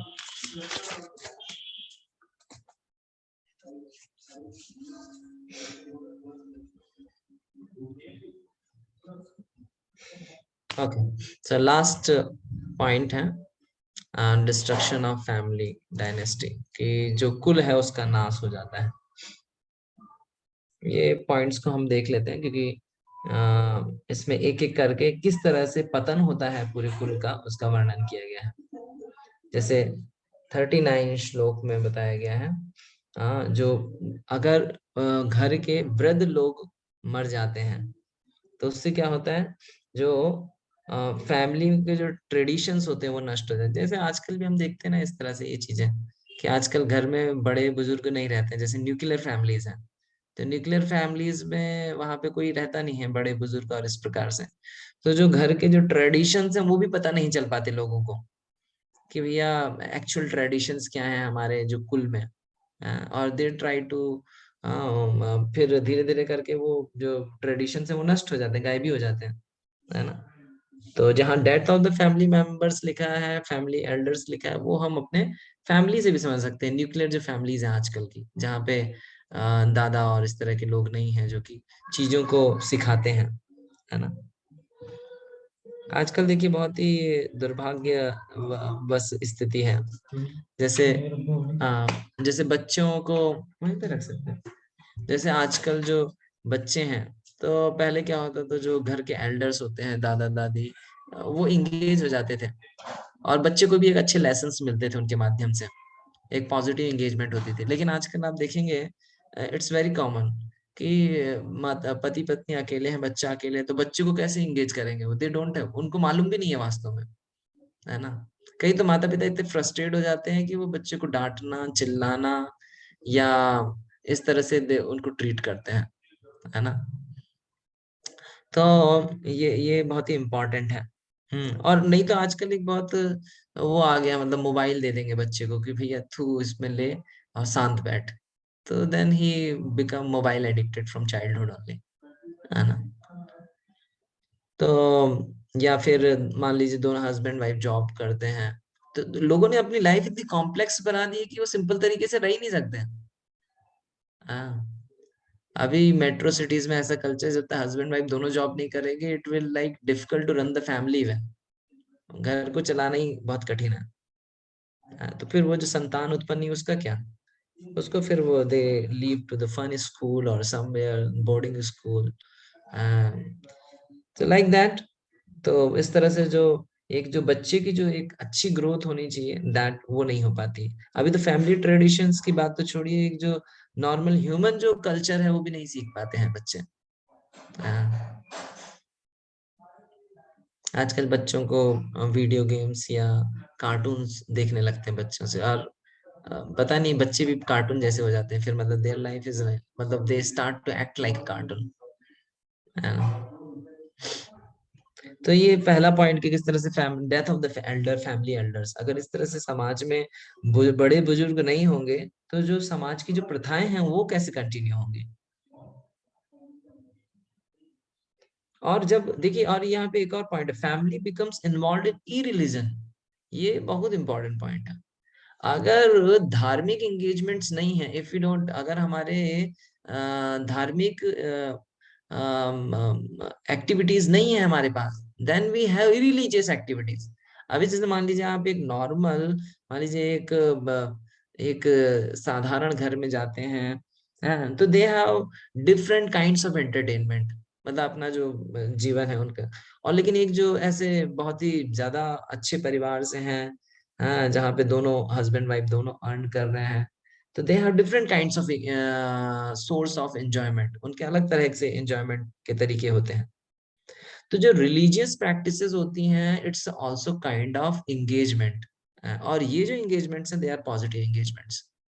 जैसे पहले क्या होता था, आपने देखा जैसे घर में डिफरेंट मेंबर्स रहते थे, वो अलग अलग एक्टिविटीज में एंगेज रहते थे। जैसे मान लीजिए घर में बहुत अलग अलग तरह के पकवान बनते हैं, they used to make different kinds of. आजकल देखते हैं हम, फेस्टिवल होता है लोग बाजार से खरीद के ले आते हैं, दे डोंट टू मेक, उसको बनाते नहीं है वो लोग। इवन आजकल जैसे आपने वो देखा होगा, घर में हम भगवान के पैरों के, लक्ष्मी के पैरों के निशान बनाते हैं, पेंटिंग करते थे, है ना, या घर में जो मंदिर है उसमें डिजाइन करते थे, उसको पेंट करते थे हाथों से। लेकिन आजकल क्या होता है, दे मेक रेडीमेड लेके आते हैं। तो वो जो टाइम जो रिलीजियस एक्टिविटी या स्पिरिचुअल एक्टिविटी में होना चाहिए था, उसको वो लोग वहां से विड्रॉ कर लेते हैं, वहां पे टाइम नहीं देते हैं, बल्कि वो जो टाइम दिया जाता है वो हमें हमें हमारे कल्चर से जोड़ता है, और वो हमें एक पॉजिटिव एंगेजमेंट क्रिएट करता है। लेकिन हमने वो जो पॉजिटिव एंगेजमेंट है वहां से टाइम कट डाउन करके जो डिस्ट्रक्टिव एंगेजमेंट्स है उसमें लगा दिया है ना, टीवी में ज्यादा समय इन्वेस्ट करना, है ना। और मान लीजिए कोई एक सिंपल, जैसे मान लीजिए आप घर में बनाते हैं चीजों को, हाँ, तो एंगेजमेंट के साथ साथ एक लव भी है वो, है ना। एक मान लीजिए आप बच्चे को आप अपने हाथ से बना के खिलाते हैं और एक होटल से खिलाते हैं, तो which will be more more nourishing in term of relationship, खुद कुक करके खिलाना, है ना। लोग सोचते हैं क्या फर्क पड़ता है खुद बनाया या बाजार से खरीद के खिलाया, नहीं फर्क पड़ता है ना। तो ये सब चीज बहुत इंपॉर्टेंट है कि अगर रिलीजियस एंगेजमेंट्स नहीं है सोसाइटी में, या फैमिली में रिलीजियस एंगेजमेंट्स नहीं है, तो it will promote irreligious activities in the family, in the society. समाज में वो अनैतिक चीजों को बढ़ाएगा। डिग्रेडेशन ऑफ वुमेनहुड, जब समाज में इस तरह की, ये एक परपोर्ट में भी लिखते हैं इसको, पॉइंट को, कि किस तरह से जो रिलीजियस एंगेजमेंट्स हैं वो एक क्या कहेंगे, जैसे पहले जो स्त्रियां होती थी, बहुत तरह के व्रत करना, बहुत सारी घर में एक्टिविटीज करना, मतलब घर के ही उनके बहुत सारी एक्टिविटीज रहती थी। तो ये जो एक्टिविटीज या ये जो रिलीजियस एंगेजमेंट्स होती थी, they are the positive engagements for the women. तो इस तरह की जब एंगेजमेंट सोसाइटी में नहीं रहती हैं, फैमिली में नहीं रहती हैं, it can lead to degradation of womanhood. किस तरह से होता है उसको हम पढ़ेंगे। और जब इस तरह से वुमेनहुड का डिग्रेडेशन होता है तो it leads to unwanted progeny. So ये बहुत इंपॉर्टेंट है ना। समाज जो बनता है, it creates from the chastity of the woman. स्त्रियों के पति पवित्रता से बनता है ना। तो अगर वो पवित्रता समाज में नहीं होती है या स्त्री में नहीं होती है, तो वो दूषित संतानों को जन्म देती है ना, अनवांटेड। और इस तरह से क्या होगा, जो इस तरह की अवांछित संतानें होंगी वो उत्पन्न होंगी तो क्या होगा, हमारे जो घर के जो community projects, family welfare activity devastated. ये बहुत इंपॉर्टेंट है। जितना भ्रष्टाचार, जितनी चोरी चकारी, गलत कृत्य कौन लोग कर रहे हैं, जो कि अवांछित संतानें हैं। ये सब अवांछित संतानें मतलब they are not produced from the religious principles या प्रैक्टिसेस। वो धार्मिक सिद्धांतों या धार्मिक कृत्यों से उत्पन्न संतानें नहीं है ना, वो इंद्रिय तृप्ति से उत्पन्न संतानें हैं। तो इसीलिए क्या है, वो जो समाज के अच्छी चीजें होती है उसको भी खराब कर देते हैं। अच्छे जो कृत्य हैं उसको भी गलत तरीके से प्रस्तुत करके, गलत तरीके से करके, तो दे स्पॉइल, उसको भी खत्म कर देते हैं। फैमिली वेलफेयर एक्टिविटीज तो लोग घर में श्राद्ध नहीं करते हैं, बड़े बुजुर्गों की मृत्यु होने पर या श्राद्ध को वो सोचते हैं कि ये बर्डन हो गया, अभी हर साल करना पड़ेगा, तो वो सोचते हैं कि how to overcome, get rid, उससे कैसे बचा जाए। मतलब हम इसको इमेजिन नहीं कर सकते, मतलब किस तरह का पॉल्यूशन, किस तरह का डिग्रेडेशन है सोसाइटी में इस तरह की अवांछित संतानों के उत्पन्न होने से। तो इसलिए ये बहुत इम्पोर्टेंट है कि किस तरह से जो समाज है वहाँ पे सही पॉपुलेशन, सही जो हाँ सही पॉपुलेशन क्रिएट करना, सही कम्युनिटी क्रिएट करना, और दैट विल हैपन, वो होगा सही वांछित संतानों की उत्पत्ति से, है ना। तो हम लोग इसको थोड़ा सा पढ़ेंगे 39 से कि किस तरह से युद्ध होगा तो ये सारा अर्जुन का जो एनालिसिस है वो सही होगा, है ना।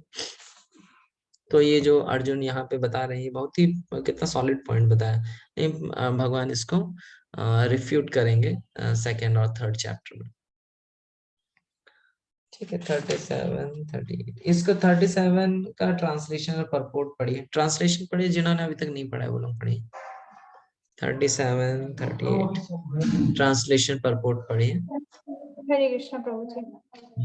हे जनार्दन, यद्यपि लोभ से अभिभूत चित्त वाले ये लोग अपने परिवार को मारने या अपने मित्रों के द्रोह करने में कोई दोष नहीं देखते, किंतु हम लोग जो परिवार के विनष्ट करने में अपराध देख सकते हैं, ऐसे पाप कर्मों में क्यों प्रवृत्त हों।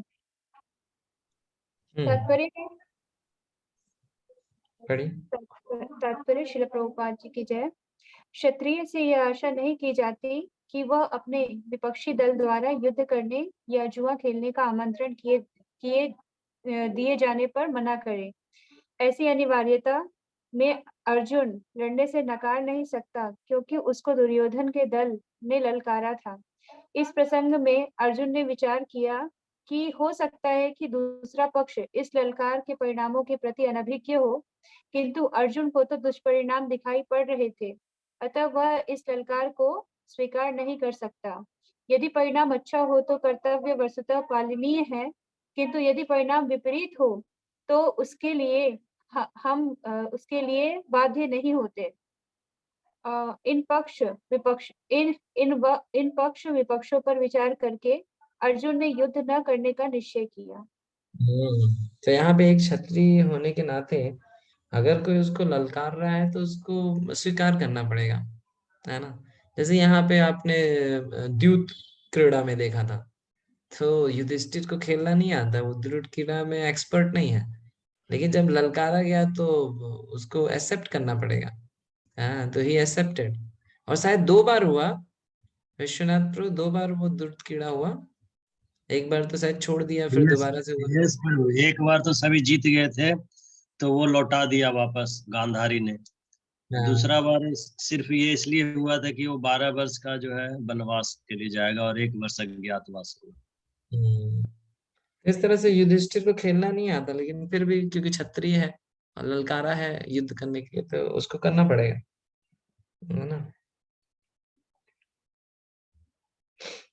तो यद्यपि वहां पे उसको दुष्कर्म नजर आ रहे थे, क्या बोलेंगे उसको, गलत रिजल्ट्स दिख रहे थे, फिर भी उसको युद्ध करना पड़ेगा, करना चाहिए।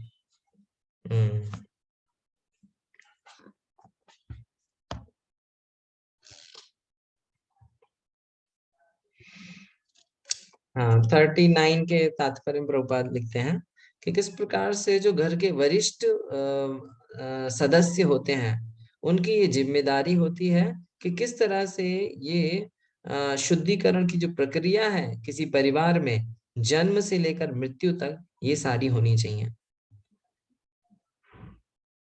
ये एक्चुअली बहुत महत्वपूर्ण है। जैसे हमारे जो 16 संस्कार होते हैं, 16 तरह की प्यूरिफिकेटरी प्रोसेसेस होती हैं, जिसमें विच स्टार्ट्स फ्रॉम बच्चे के जन्म होने से पहले ही वो संस्कार चालू हो जाते हैं, गर्भदान संस्कार, और फिर उसके बाद और भी बहुत सारे संस्कार होते हैं। जब बच्चे का जन्म होता है तो उसका नामकरण संस्कार, उसका अन्नप्राशन संस्कार, उसका यज्ञोपवीत संस्कार, उसका विवाह संस्कार। तो इस तरह से बहुत सारे संस्कार होते हैं। ये 16 प्रकार के जो संस्कार हैं, ये जिम्मेदारी होती थी वरिष्ठ घर के जो सदस्य हैं वो इसको पूर्ण कराते थे। लेकिन आप देखेंगे आजकल न्यूक्लियर फैमिलीज होती है, उनको मालूम ही नहीं होता है बहुत सारी चीजें, ये सब चीजें कुछ करी भी जाती हैं करके, है ना। पहले माता पिता साथ में रहते थे, बड़े बुजुर्ग, तो वो हमें करवाते थे ये सारी एक्टिविटीज, है ना। तो ये जो इसमें लिखा है death of the Elder members, ये मतलब न्यूक्लियर फैमिलीज के लिए लिखा हुआ है क्योंकि उनके घर में वो है ही नहीं, हाँ, जो उनको मार्गदर्शन करेंगे या उनको गाइड करेंगे, है ना। तो इसीलिए आजकल आप देखेंगे आजकल के जो माता पिता हैं उनको ही नहीं मालूम, बच्चे को तो मालूम तो दूर की बात है, उनके माता पिता को ही नहीं मालूम है कि करना क्या है ना। तो वो टीवी में जो देखते हैं, हाँ, या जो इधर उधर से सुन लिया उसको दे स्टार्ट टू फॉलो। हाँ, तो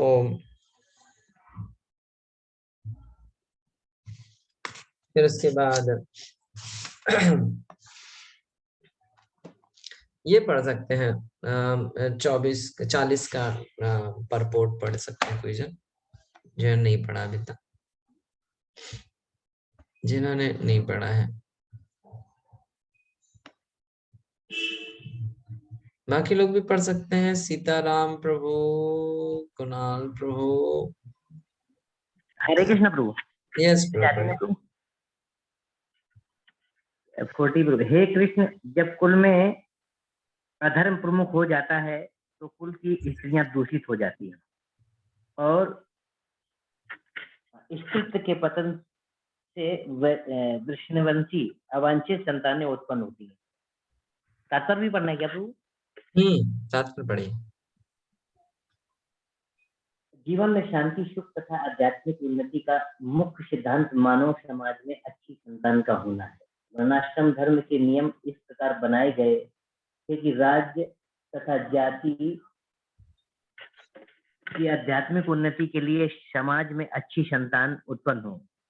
ऐसी संतान समाज में स्त्री के स्थित्व, सतीत्व और उसकी निष्ठा पर निर्भर करती है। जिस प्रकार बालक सरलता से कुर्मांगामी बन जाते हैं, उसी प्रकार स्त्रियां भी पतनोन्मुखी होती हैं। अतः बालकों तथा स्त्रियों दोनों को ही समाज के वयोवृद्धों का संरक्षण आवश्यक है। स्त्रियां विभिन्न धार्मिक प्रथाओं में संलग्न रहने पर व्यभिचारिणी नहीं होंगी। चाणक्य पंडित के अनुसार सामान्यतः स्त्रियां अधिक बुद्धिमान नहीं होती, अतः वे विश्वसनीय नहीं है, इसलिए उन्हें विविध कुल परंपराओं में व्यस्त रहना चाहिए और इस तरह उनके सतीत्व तथा अनुरक्ति से ऐसी संतान जन्मेगी जो वर्णाश्रम धर्म में भाग लेने के योग्य होगी। ऐसे वर्णाश्रम धर्म के विनाश से ये स्वाभाविक है कि स्त्रियां स्वतंत्रता पूर्वक पुरुषों से मिल सकेंगी और व्यभिचार को प्रशय मिलेगा, जिससे अवांछित संतानें उत्पन्न होगी।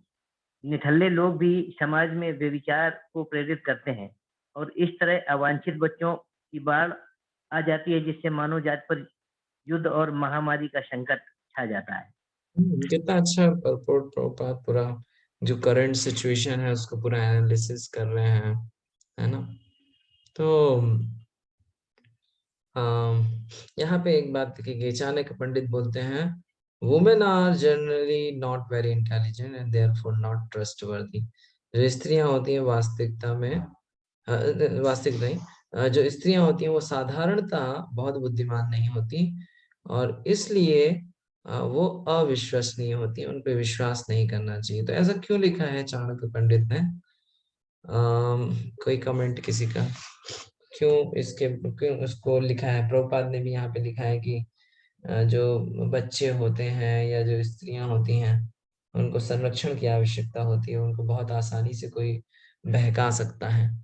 तो इस कमेंट को कोई शेयर कर सकता है, क्यों ऐसा बोला गया है और किस तरह से ये स्टेटमेंट सही है या गलत है?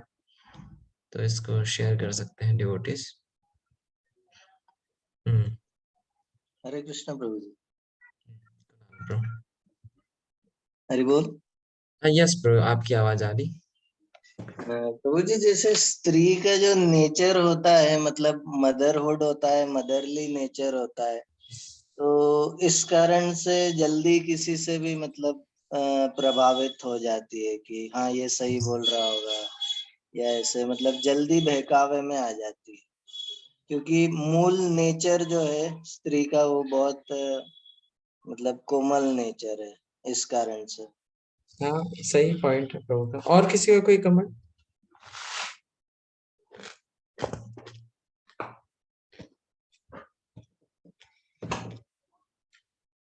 और किसी का कमेंट इसके बारे में कि स्त्रियां कोई भी उनको संरक्षण की आवश्यकता होती है और ये भी बोला गया है कि साधारणतः वो बहुत बुद्धिमान नहीं होती हैं और इसलिए उन पे विश्वास नहीं किया जा सकता।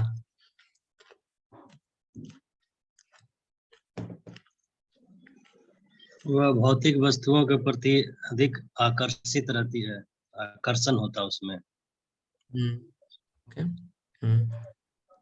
Okay. In comparison to human, यानी आदमी के लिए। ओके। और किसी का कोई कमेंट? स्त्रियां कम बुद्धिमान होती हैं, अति बुद्धिमान नहीं होती हैं और उनको बहुत आसानी से बहकाया जा सकता है या वो उतनी विश्वसनीय नहीं होती है। चाणक्य पंडित बोलते हैं विश्वास नैव कर्तव्यम स्त्रीषु राजकुलेषु च। स्त्रियों पे और राजकुल मतलब पॉलिटिशियंस पे विश्वास नहीं करना चाहिए।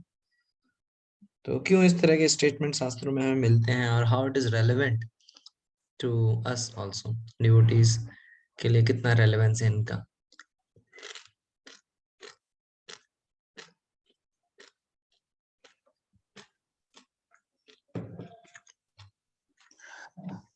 हरे कृष्णा प्रभु। एक शूर्पणखा का भी एक एग्जाम्पल आता है प्रभु, वो किस तरह से जो है अपने भाई को जो है गलत बताती है। जिस तरह से जो भगवान रामचंद्र के साथ हुआ, लक्ष्मण के साथ जब हुआ उसका जो केस हुआ, तो वो झूठ बोला एक तरह से उसने। और एक ये वाला जो है एक ये याद आ रहा है। और बाकी स्त्रियों का जो जो नेचर है, सच भगवान ने जिस तरह से उन्हें बनाया है या फिर उनके अंदर की जो जो संरचना है वो इस तरह से है कि वो स्वाभाविक रूप से जो है कोमल है, स्वाभाविक रूप से उनका हृदय कोमल होता है। वो कंपेशनेट जल्दी हो जाती है किसी के प्रति भी, जो है उनके अंदर जो है कंपेशन की जो भावना है वो बजाय पुरुषों के ज्यादा है। They are more emotional than rational. वो भावुक ज्यादा होती हैं बल्कि सही चीज को जज करने के लिए।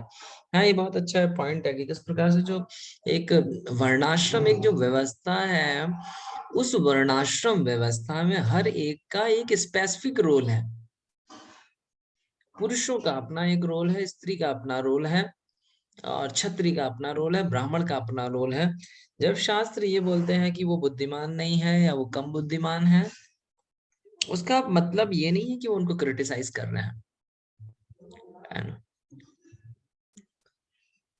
जो स्त्रियां होती हैं वो उनमें क्योंकि उनके उनके हृदय में कोमलता या प्रेम बहुत होता है और वो प्रेम आवश्यक भी है एक बच्चे को बड़ा करने के लिए। मान लीजिए स्त्रियों के हृदय में उस प्रकार का प्रेम ना हो तो बच्चा कहाँ जाएगा, है ना?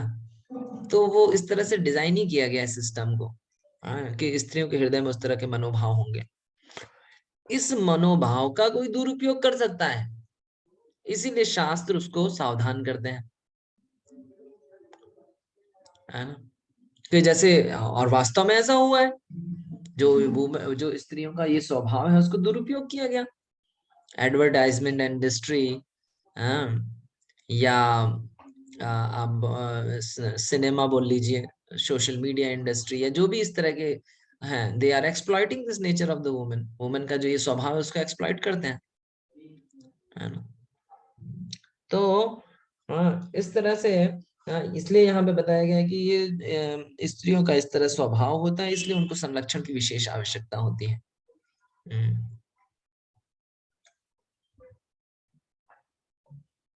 इसके बारे में और भी हम देखते हैं, प्रभुपाद जी कुछ बोलते हैं। ओके, नहीं बोल रहे प्रभुपाद जी। ओके,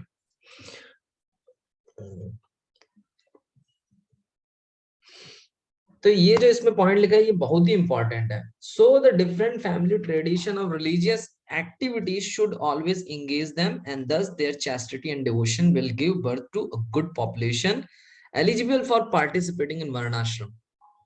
तो जब इस तरह से जो स्त्रियां हैं उनको धार्मिक या पारिवारिक कृत्यों में किया जाता है, इन्वॉल्व किया जाता है, वो उसमें रहती हैं, तो उनका भटकाव नहीं होता है।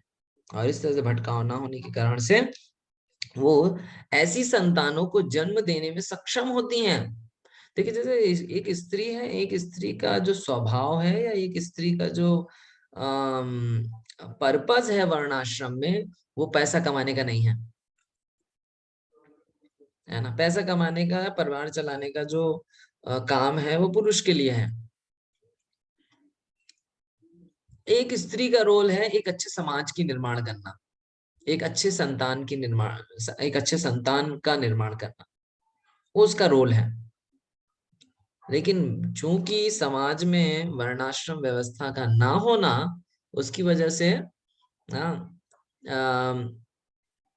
एक सोसाइटी के जो स्ट्रक्चर, एक जो गलत समाज का स्ट्रक्चर बन गया है, लोग उसको फॉलो कर रहे हैं, या एक गलत स्ट्रक्चर बना दिया गया है समाज का। तो इसलिए यहाँ पे ये एक जो ये पॉइंट है ये बहुत महत्वपूर्ण है कि ऐसी संतानों का निर्माण करना जो कि वर्णाश्रम सिस्टम में पार्टिसिपेट कर पाए। अभी तो सिस्टम ऐसा है कि वर्णाश्रम सिस्टम में पार्टिसिपेट ही नहीं करते हैं, मतलब इस योग्य ही नहीं है वो लोग। जैसे होता है ना first class, second class, third class, fourth class. जैसे आज गोपाष्टमी में एक लेक्चर सुन रहा था, तो उसमें बता रहे थे कि मतलब ये हमारे समाज की आवश्यकता है कि गोप भी होने चाहिए समाज में, नहीं तो गोप नहीं होंगे तो गायों का संरक्षण कौन करेगा। तो इस तरह से एक वर्णाश्रम को सही रूप से चलाने के लिए सभी प्रकार के लोगों की आवश्यकता है। और इसका मतलब ये नहीं कि अगर वर्णाश्रम में शूद्र को नीचे बोला गया या स्त्री को कमजोर बोला गया तो इसका मतलब है कि उनको नीचा दिखाया जा रहा है या उनको नहीं, ऐसा बिल्कुल नहीं है। बल्कि उसका उद्देश्य है चीजों को सही रूप में समझ के उनको सही तरह से उपयोग करना, मतलब जिस तरह जिसकी जहां पे उपयोगिता है उसको वहां पे उपयोग करना, है ना। जैसे बहुत सारे एग्जाम्पल्स है, मान लीजिए जैसे नट बोल्ट होते हैं, छोटा भी होता है, बड़ा भी होता है, मोटा भी होता है, पतला भी होता है। तो हर तरह के नट बोल्ट की अपनी उपयोगिता है। कोई ऐसा नहीं बोल सकता मैं तो मोटा नट बोल्ट हूँ, बड़ा नट बोल्ट हूँ इसलिए आई एम सुपीरियर, मैं बड़ा हूँ, ऐसा नहीं बोल सकता। लेकिन वो छोटा नट बोल्ट नहीं होगा तो वो बड़ा नट बोल्ट भी किसी काम का नहीं है। क्यों? क्योंकि वो मशीन चलेगी नहीं आपकी। वो छोटा नट बोल्ट भी चाहिए मशीन चलाने का और बड़ा नट बोल्ट भी चाहिए। तो इसी तरह समाज को प्रॉपर रूप से चलाने के लिए वर्णाश्रम व्यवस्था को सुचारू करना बहुत जरूरी है। ये चीजें हम हो सकता है हमें कितनी समझ में आ रही, नहीं समझ में आ रही, लेकिन ये समझना बहुत जरूरी कि अगर वर्णाश्रम व्यवस्था नहीं होगी समाज में, वर्णाश्रम का मतलब है कि हर तरह के लोग, ब्राह्मण भी चाहिए, क्षत्रिय भी चाहिए, वैश्य भी चाहिए और शूद्र भी चाहिए, शूद्र ही नहीं चाहिए। तो ये संतानें कब उत्पन्न होंगी? ये संतानें जो इस तरह से चेस्टिटी का पालन करती हुई जो स्त्रियां हैं वो ऐसी संतानों को उत्पन्न कर सकती हैं। और उसके बाद बोलते हैं कि किस प्रकार से अवांछित संतानें जो कुल के जो कृत्य हैं उनको पूरा नष्ट कर देते हैं।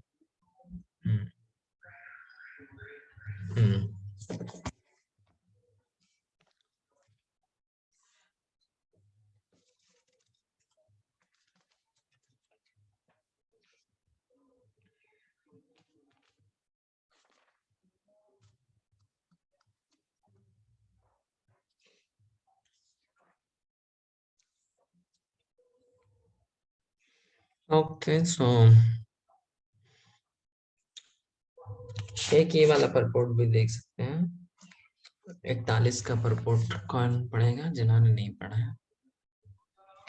जिन्होंने नहीं, कुणाल ब्रो आपने पढ़ा था? अभी नहीं पढ़ा था? नहीं पढ़ा था, मैं पढ़ रहा हूँ। पढ़िए। सकाम कर्म की विधि विधानों के अनुसार, ट्रांसलेशन में पढ़ लीजिए। ठीक है भाई। अवांछित संतानों की वृद्धि से निश्चय ही परिवार के लिए तथा पारिवारिक परंपरा को विनिष्ट करने वालों के लिए नारकीय जीवन उत्पन्न होता है। ऐसे पतित कुलों के पुरखे गिर जाते हैं क्योंकि उन्हें जल तथा पिंडदान देने की क्रियाएं समाप्त हो जाती है। तात्पर्य है, सकाम कर्म के विधि विधानों के अनुसार कुल के पितरों को समय समय पर जल तथा पिंडदान दिया जाना चाहिए। यह दान विष्णु पूजा द्वारा किया जाता है क्योंकि विष्णु को अर्पित भोजन के उच्चिष्ट भाग प्रसाद के खाने से सारे पाप कर्मों से उद्धार हो जाता है। कभी ध्यान कभी पूर्वक इसको सुन सकते हैं सब लोग कि किस तरह से पिंडदान क्या होता है, उसका मतलब क्या होता है, कैसे किया जाता है, उसका महत्व क्या है, ये सारा इस परपोर्ट में बताया गया है। यस। कभी कभी पितरगण विविध प्रकार के पाप कर्मों से ग्रस्त हो सकते हैं और कभी कभी उनमें से कुछ को स्थूल शरीर प्राप्त न हो सकने के कारण उन्हें प्रेतों के रूप में सूक्ष्म शरीर धारण करने के लिए बाध्य होना पड़ता है। अतः जब वंशजों द्वारा पितरों को बचा प्रसाद अर्पित किया जाता है तो उनका प्रेत योनि या अन्य प्रकार के दुखमय जीवन से उद्धार होता है। पितरों को इस तरह की सहायता पहुंचाना कुल परंपरा है और जो लोग भक्ति का जीवन यापन नहीं करते उन्हें ये अनुष्ठान करने होते हैं। केवल भक्ति करने से मनुष्य सैकड़ों क्या हजारों पितरों को ऐसे संकटों से उबार सकता है।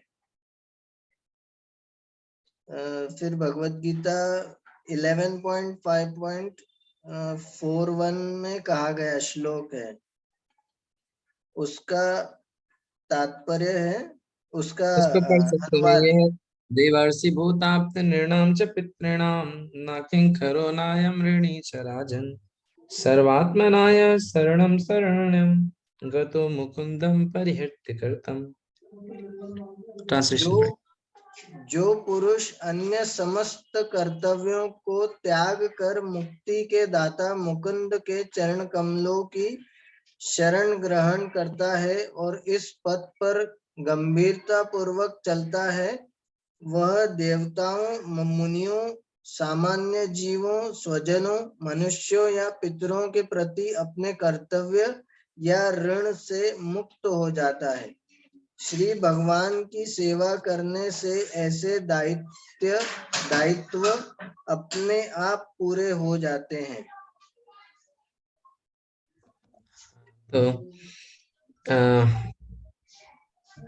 एक्चुअली ये देखिए कितना महत्वपूर्ण है, ये सब चीजों को हमें सीखना, समझना, जानना।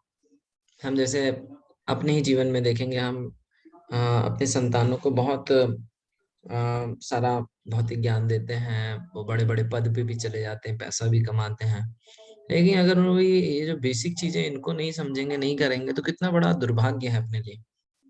मान लीजिए मेरी मृत्यु होती है तो मेरे को कोई पिंडदान नहीं करेगा, पिंडदान मतलब ये तो हाँ मतलब कंपलसरी एक्टिविटी है ना। इसीलिए पहले क्या होता था, लोगों को, बच्चों को संस्कार दिए जाते थे, वो ज्यादा महत्वपूर्ण होते थे कि पैसे कमाने की ट्रेनिंग उतनी महत्वपूर्ण नहीं होती थी, क्योंकि वो तो स्वाभाविक सा होता था। लेकिन संस्कारों की जो ट्रेनिंग होती थी वो दी जाती थी, क्योंकि वो संस्कार जो होते थे वो कैरी फॉरवर्ड होते थे, बाद में भी जाते थे, है ना। मान लीजिए बच्चा बहुत अभी मान लो मरने का तो नहीं, जीते जी भी हम उसको देख सकते हैं। अपने समाज में हम देखते हैं ना कि बहुत इतना एजुकेट किया उसको कि वो यूएस चला गया कि यूके चला गया, अपने माता पिता यही हैं, एंड वो माता पिता भी उधर नहीं जा पा रहे या नहीं जाते, या वो नहीं ले जा पाता, and they are here alone, बुढ़ापे में रह रहे हैं और वो वहां पे रह रहा है। तो क्योंकि उस तरह की ट्रेनिंग ही नहीं दी है हमने उसको, कि उस तरह के संस्कार ही नहीं देखा, बल्कि इस तरह के भी कई लोग संस्कार देते हैं कि बच्चा he will be ready to give up all, मतलब वो उसका जो जॉब वॉब है वो सब छोड़ के अपने माता पिता को टेक केयर करना उसकी प्राइमरी रिस्पॉन्सिबिलिटी। वो बोलेगा नहीं नहीं मैं इधर ही रहूंगा, जो भी मुझे मिलेगा मैं उतने में ही सेटिस्फाई होऊंगा, ऐसा नहीं कि मुझे बहुत कुछ। तो इस तरह के वो संस्कारों को देना बहुत जरूरी है। और जो ये संस्कार होते हैं ये बचपन से दिए जाते हैं, बड़े होके वो संस्कार अंदर नहीं जाता है। हाँ, इसीलिए जो हमारा जो एजुकेशन है, गुरुकुल एजुकेशन है, ये बहुत ही मस्ट है। हाँ, क्योंकि वहां पे उसको जो बेसिक संस्कार हैं जीवन के वो मिलते हैं। हाँ, और भौतिक जो जीवन चलाने का जो तरीका है वो भी उसको मिल जाता है। हाँ, लेकिन आजकल के जो स्कूल है वहां पे सिर्फ पैसा कैसे कमाया जाए उसकी शिक्षा दी जाती है, और सबसे महत्वपूर्ण बात है वो सही हो या गलत तरीका हो वो भी नहीं बताया जाता है ना। बस पैसा कमाना कैसे है वो उस पे ही हमारा मूल फोकस रहता है। इसमें एक और पॉइंट बोला गया है कि जो भक्त होते हैं ये जो कृत्य है पिंडदान इत्यादि उतना महत्वपूर्ण नहीं है, है ना। One who engaged in devotional service, devotional life is not required to perform such action. इस तरह के कार्य करने के लिए उसको आवश्यकता नहीं है। हाँ, भक्ति करके ही उसके हजारों और सैकड़ों जो पुरखे हैं वो मुक्त हो जाते हैं इस तरह के कष्ट से, है ना। तो इस पे क्या कमेंट करना चाहेंगे? क्या हमें जो ये पिंडदान इत्यादि क्रियाएं हैं, ये जो क्रिया है इसको करना चाहिए नहीं करना चाहिए? किसी का कोई कमेंट? करना चाहिए नहीं करना चाहिए, या क्यों करना चाहिए? Yes bro. भक्त है भी फिर भी पिंडदान करे तो क्या रहेगा, कैसा? भक्त होने के बाद भी पिंडदान करे? भक्त हैं तो पिंडदान नहीं करेंगे चल जाएगा, नहीं करना चाहिए। यदि ऐसे ही करता है, है तो है? नहीं, भक्त भी है और पिंडदान भी करे, दोनों कार्य करे, क्या दिक्कत है? ओके, बहुत अच्छा। भक्त है पिंडदान करें, यस। ओके, गौरांग बोलिए। की डेफिनेशन डिफरेंट होती है, मतलब कौन से भक्त की कैटेगरी में हम आते हैं। अगर शुद्ध भक्त के स्तर पर हैं तो मतलब वो जो है बहुत सारी चीज़ें भगवान कंसिडर करते हैं, तो मतलब जो आपके परिवार और सबको जो है वो मुक्ति, जैसे बोलते हैं आगे की पीढ़ियाँ पीछे की पीढ़ियाँ मुक्त हो जाती हैं और उनको मतलब जनरल चांस मिलता है। और ये भूत प्रेत योनियों में जो हैं तो वो डिपेंड करता है कि कौन से स्तर का भक्त है। मेरे को ऐसा लग रहा, मैं अपने माइंड से सोच रहा था कि ऐसा शायद है क्या कि भाई वो जो है शुद्ध भक्त जो हैं उनके लिए जरूरी नहीं है, बाकी जो कनिष्ठ हैं मध्यम अधिकारी हैं उनके लिए ये हो, क्योंकि अभी वो लेकिन स्तर अभी प्रश्न आता है ये कौन डिसाइड करेगा हमारे लिए?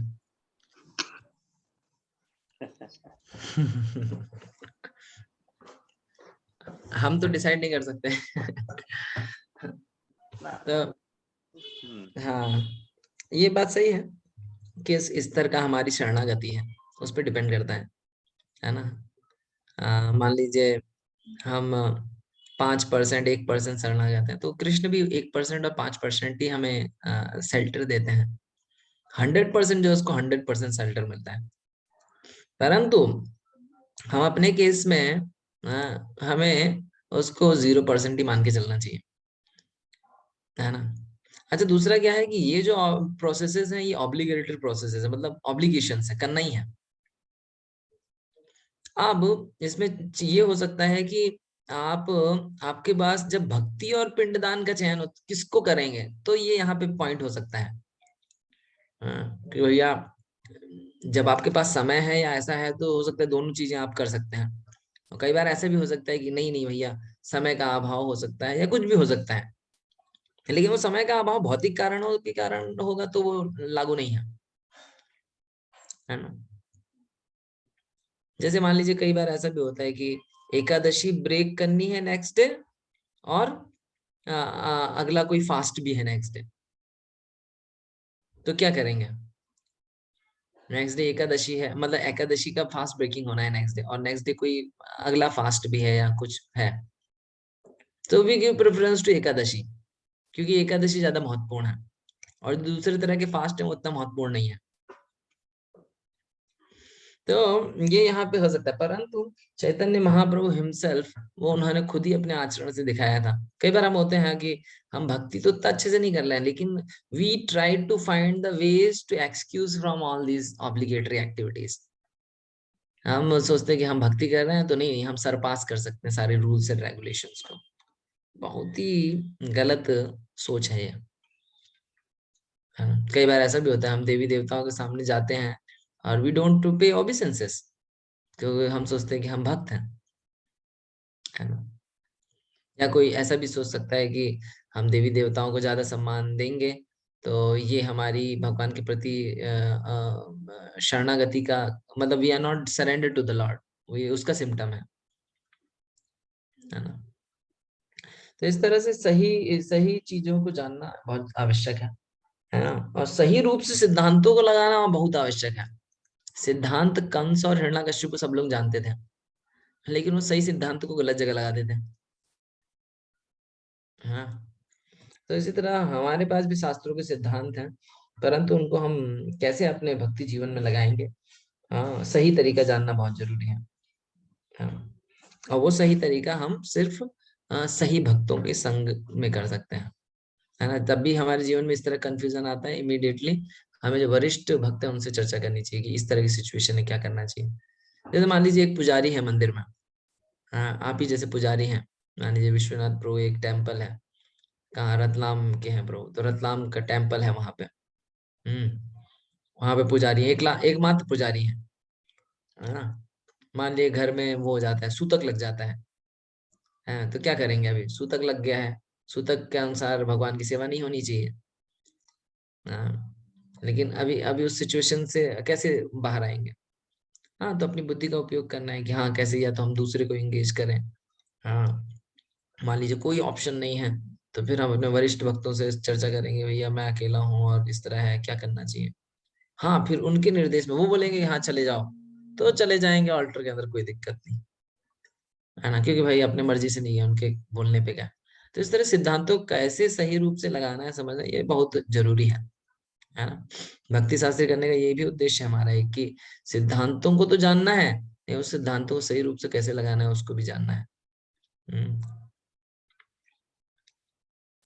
तो ये सब चर्चा होने के बाद अर्जुन ने अपने जो धनुष बाण है उसको त्याग दिया। Arjun cast aside his bow and arrow, his mind overwhelmed with grief। उसका जो हृदय था वो दुख से भर गया। Being an associate of Lord Krishna, Arjuna was above all ignorance। Krishna का संगी पार्षद होने के कारण जो अर्जुन थे वो सभी तरह के क्या बोलेंगे उसके तमोगुण से ऊपर थे। परंतु अर्जुन को इस तरह की स्थिति में डाला गया था कुरुक्षेत्र के युद्ध में, सिर्फ इसलिए कि वो कृष्ण से प्रश्न कर सके अपने ये जीवन की समस्याओं से बाहर आने के लिए, और भगवान कृष्ण उनको ये समझा सके, जिससे आने वाली जो पीढ़ियां हैं उनको फायदा मिले। और वो अपने जीवन को सही रूप से जी पाए। तो ये बहुत महत्वपूर्ण है जो भगवान ने अर्जुन को भगवत गीता का ज्ञान दिया। तो हमारे जीवन में कई बार ऐसी विपरीत स्थितियां आ सकती हैं, विषम स्थितियां आ सकती हैं, है ना। तो वो जो विषम स्थितियां हैं उनसे हमें डरना नहीं चाहिए, बल्कि उन विषम स्थितियों को हमें एक पायदान बनाना चाहिए अपने आध्यात्मिक जीवन में आगे बढ़ने के लिए, है ना।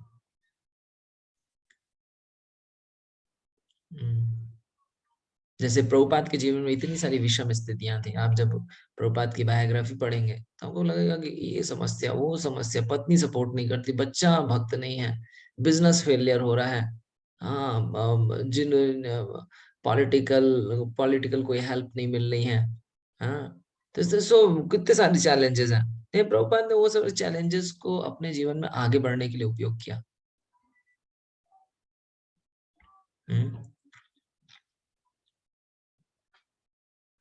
प्रभुपाद के जब बिजनेस में लॉस हुआ तो प्रभुपाद ने वृंदावन चले गए। उनकी फैमिली ने सपोर्ट नहीं किया, उन्होंने फैमिली को छोड़ दिया और he increase his dependence on Krishna, भगवान कृष्ण पे पूर्ण रूप से आश्रित हो गया।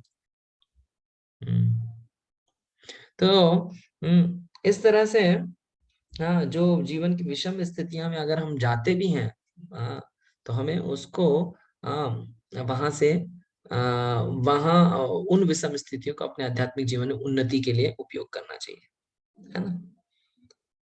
बहुत सारी विषम स्थितियां हो सकती हैं। किसी के अंदर अनर्थ जो होते हैं वो भी एक विषम स्थिति है। किसी के अंदर काम, क्रोध, मोह, मात्सर्यता वो अधिक मात्रा में है, तो वो भी विषम स्थिति है।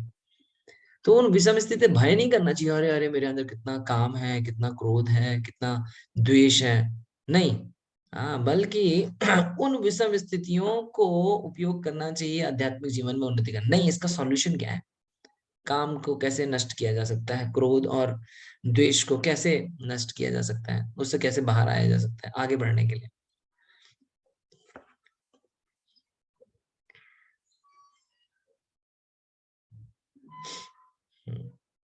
तो इस तरह से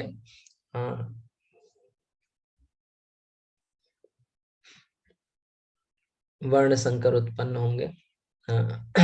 जब अधर्म बढ़ जाएगा जब अधर्म बढ़ जाएगा परिवार में, तो हे कृष्ण, जो घर की स्त्रियां हैं वो दूषित हो जाएंगी और उनसे अवांछित संतानों की उत्पत्ति होगी। प्रभुपाद तात्पर्य में लिखते हैं, ये तो हमने पढ़ लिया, है ना।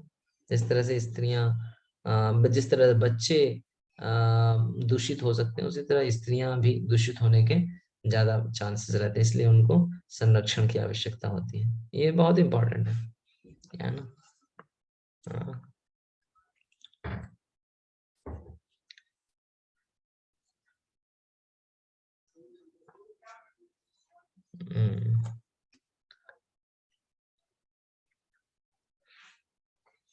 चाणक्य पंडित कहते हैं, कभी हमें विश्वास नहीं करना चाहिए राजनीति और स्त्रियों पे। Of course, when women comes to Krishna का, जब स्त्रियां कृष्ण भावनामृत में आ जाती हैं, उनकी जो स्थिति है वो अलग होती है। हम एक साधारण स्त्री की बात कर रहे हैं। कृष्ण एक अन्य स्थान पे कहते हैं, स्त्रियों वैश्य तथा शूद्र ते यान्तिम पराम गति, उनको भी उच्च स्थिति प्राप्त हो जाती है। तो जो कृष्ण भावना भावित स्त्रियां, उसकी बात नहीं हो रही है वास्तव में यहाँ पे जो साधारण स्त्रियां हैं उनकी बात हो रही है ना। लेकिन जो कृष्ण भक्ति करते हैं, चाहे वो स्त्री हो, चाहे शूद्र हो, चाहे कोई भी हो, उसको भी परम गति प्राप्त हो जाती है, वो भी उन्नति। भगवत गीता में ये बताया गया है कि जब स्त्रियां अनचेस्ट, अगर भगवत गीता में बताया गया है कि जब स्त्रियां अनचेस्ट मतलब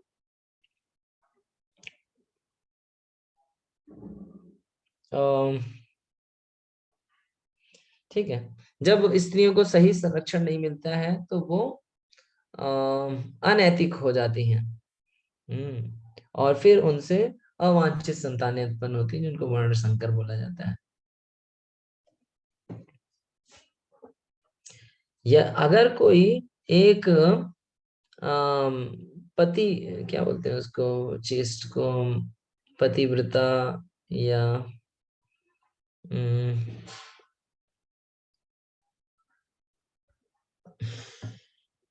पतिव्रता ही बोलते हैं या और कोई टर्म भी है,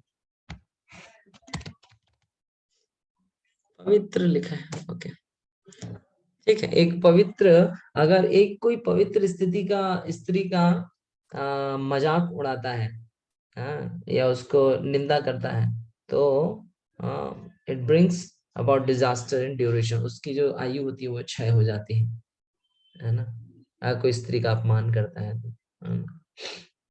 तो इस तरह से ये कुछ पॉइंट्स थे जो हमने चर्चा करे। और फिर बाद में जो अर्जुन है वो अपना गांडीव त्याग देते हैं। ये गांडीव के बारे में भी बहुत महत्वपूर्ण है कि अर्जुन ने गांडीव जो त्यागा, अर्जुन गांडीव अपना कभी भी रखते नहीं थे, मतलब गांडीव कभी, उन्होंने शपथ ली थी अगर कोई मुझे बोलेगा गांडीव त्याग करने के लिए तो मैं उसको मार दूंगा, या कोई बोलेगा। तो इसका एक कहानी भी है कि एक बार युधिष्ठिर महाराज ने उनको बोल दिया था गांडीव त्याग कर दो, सुना है किसी ने ये स्टोरी? फिर अर्जुन जो थे वो युधिष्ठिर को मारने के लिए तैयार हो गए थे। यस गुरु। क्या था वो, कर्ण कर्ण से युद्ध कर रहे थे, तो कर्ण से युद्ध कर रहे थे और सब हार करके वापस चले आए थे। उस समय वो अर्जुन जो है कहीं और युद्ध कर रहा था, तो पांचों मिल करके भी वह माने कर्ण से मुकाबला नहीं कर पाए, तो वह अपने शिविर में चले आए थे, है ना। तो अस्त्र छोड़कर शिविर में चले आए, तो अर्जुन जो है आए, आ करके बोले कि आप इस तरह से युद्ध के बीच में कैसे आ सकते हैं राजा हो। तो वही बोला कि जो युधिष्ठिर महाराज बोले कि जो राजा की रक्षा नहीं कर सकता वैसा गांडीव धारी का क्या कार्य, तो तुम गांडीव धर दो। तो वही बोले कि जो है तो मैं प्राण मैंने हत्या करने के लिए उतारे थे, एक भाई थे और राजा भी थे। तो कृष्ण भगवान बोले कि जो उसको दोनों को बचाना था, तो कृष्ण भगवान बोले कि मरना जरूर। फिर बोले, जब अर्जुन को यह एहसास हुआ कि मैंने बहुत बड़ी गलती कर दी, तो बोले मैं अब अपना प्राण त्याग दूंगा। तो अर्जुन बोले नहीं, मरने की जरूरत नहीं है, तू अपनी बड़ाई खुद अपने मुंह से करो तो वो मृत्यु के समान है। और इस तरह से वो अर्जुन और युधिष्ठिर दोनों को भगवान बचाए थे। हाँ, तो इस तरह से गांडीव त्यागने को बोला, तो जो युधिष्ठिर महाराज, अर्जुन जो थे उनको हत्या करना चाहते थे, तो अर्जुन कभी भी गांडीव नहीं त्यागते थे। परंतु यहाँ पे इतना उनको विषाद हो गया कि उन्होंने अपने जो गांडीव जो अस्त्र था उसको वापस रख दिया। ठीक है, इसमें कुछ और पॉइंट्स हैं, हम उसको चर्चा कर लेते हैं।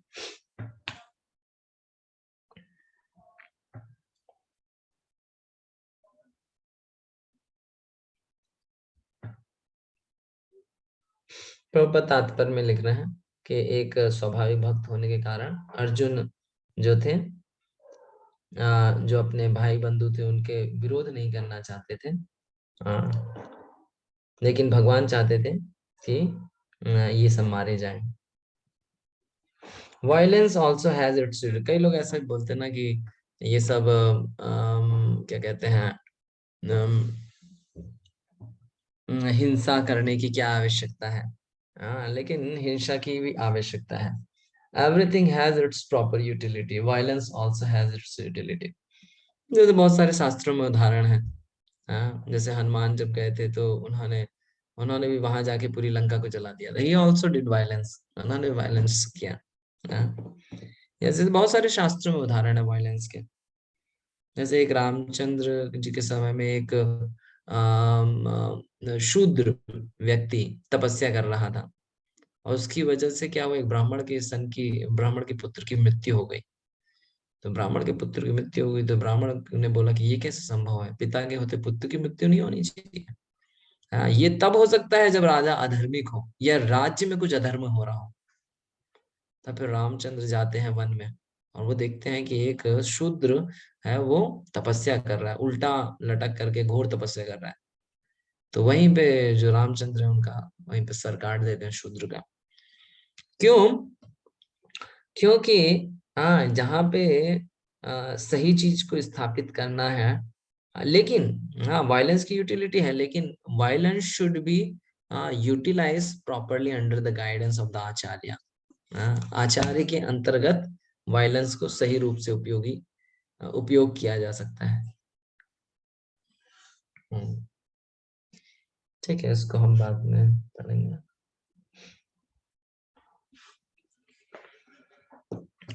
The other side, Duryodhan, why he did not think in that way?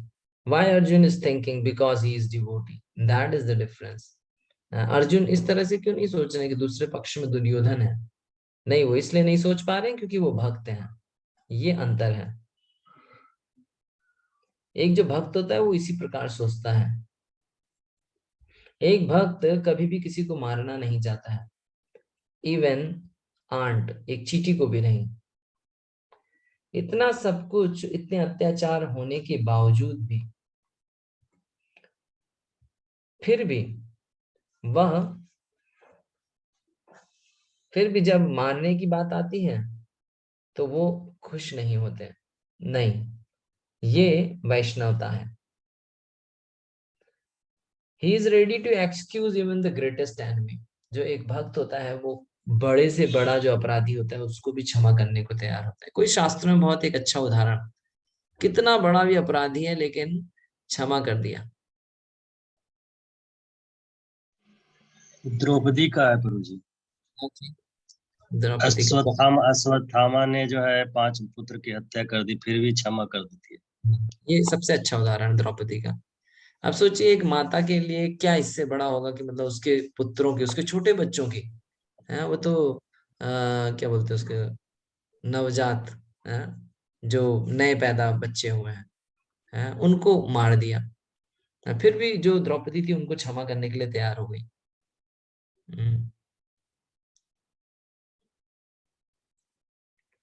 तो एक जो भक्त होता है वो बड़े से बड़े जो अपराधी होते हैं या शत्रु होते हैं उनको क्षमा करने के लिए तैयार रहता है।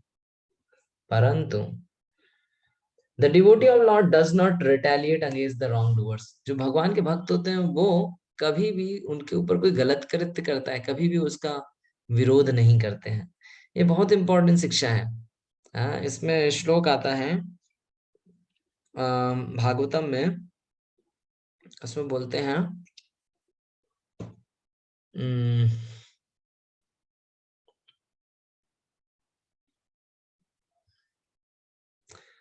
पहला वर्ड ही नहीं याद आ रहा, ठीक है। उसमें ऐसा बोलते हैं क्षक्ता क्षिप्ता हता अपि न तस्य प्रतिकुर्वन्ति मद भक्ता प्रभयो अपि। तिरस्कृता विप्रलब्धा क्षप्ता क्षिप्ता हता अपि न तस्य प्रतिकुर्वन्ति। जो मेरे भक्त होते हैं अगर उनका कोई तिरस्कार भी करता है, तिरस्कृता विप्रलब्धा, क्षप्ता उनको मारने का प्रयास भी करता है, उनको हानि पहुंचाने का प्रयास करता है, उनको कष्ट देता है, ना तस्य प्रतिकुर्वन्ति, उसका प्रतिकार नहीं करते हैं। तो भगवान के जो भक्त होते हैं वो कभी प्रतिकार नहीं करते हैं। परंतु जो भगवान होते हैं वो कभी भी इस तरह का कृत्य क्षमा नहीं कर पाते, जो भगवान के भक्तों के ऊपर दुराचार करते हैं। परंतु भगवान के साथ अगर कोई ऐसा व्यक्ति करता है तो भगवान उसको क्षमा कर सकते हैं, लेकिन भगवान के भक्त के साथ अगर कोई इस तरह नुकसान करता है तो वो उसको कभी क्षमा नहीं करते। एक्चुअली जो भगवान के भक्त होते हैं वो पूर्ण रूप से भगवान पे आश्रित होते हैं। उनको मालूम होता है कि जो भी उनके जीवन में हो रहा है वो पूर्ण रूप से भगवान के ही निर्देशन में हो रहा है, तभी वो उनके जीवन की किसी भी विषम स्थिति को प्रतिकार नहीं करते हैं वो लोग, है ना। चूंकि हम लोग इस चीज को नहीं जानते हैं तो इसलिए हम हर स्थिति का प्रतिकार करते हैं, अपने तरीके से उसका सॉल्यूशन करना चाहते हैं। नहीं, भगवान के भक्त ऐसा नहीं होते, वो पूर्ण रूप से भगवान पे आश्रित रहते हैं। तो अभी इसका मतलब है क्या वो कुछ नहीं करते? नहीं, वो भगवान के ऊपर आश्रित रहते हैं, ये काम करते हैं वो, है? भगवान के प्रति शरणागत होते हैं। अगर आप भगवान के भक्तों का अपमान करते हैं भगवान के भक्त आपको माफ कर देंगे, परंतु कृष्ण आपको माफ नहीं करेंगे, है ना। तो बहुत हमें सावधान रहना चाहिए, भगवान के भक्तों से हम कैसे बात कर रहे हैं, क्या कर रहे हैं, इसके लिए हमें बहुत सावधान रहना चाहिए। ये हो सकता है भगवान के भक्त उसको सुनेंगे, नहीं सुनेंगे, अनदेखा कर देंगे, कुछ नहीं बोलेंगे, परंतु भगवान नहीं छोड़ेंगे। दिस इज कृष्णास पोजीशन, ये कृष्ण की स्थिति है। हाँ, इसलिए सावधान रहिए किसी भक्त की निंदा करने से पहले, उसका अपमान करने के लिए। एक भक्त आपको माफ कर देगा, परंतु कृष्ण आपको माफ नहीं करेंगे। Krishna is so strict, Krishna बहुत कठोर हैं इस चीज को लेकर के।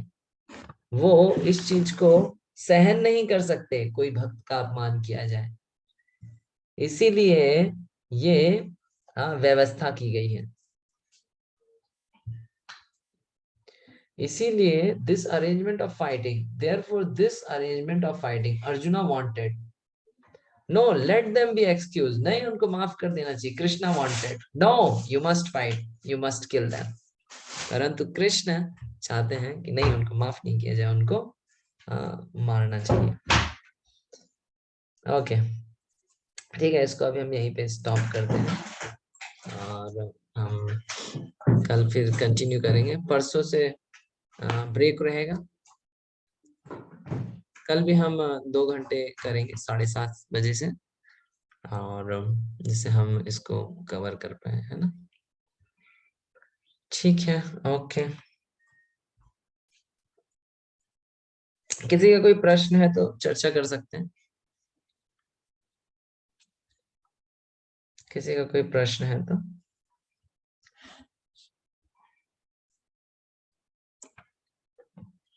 ओके, ठीक है। तो कल हम नेक्स्ट चैप्टर मोस्टली स्टार्ट करेंगे और उसको पढ़ेंगे। हरे कृष्ण, श्री प्रभुपाद की जय, कृष्ण वृंद की जय, गौर प्रेमानंद हरि हरि बोल।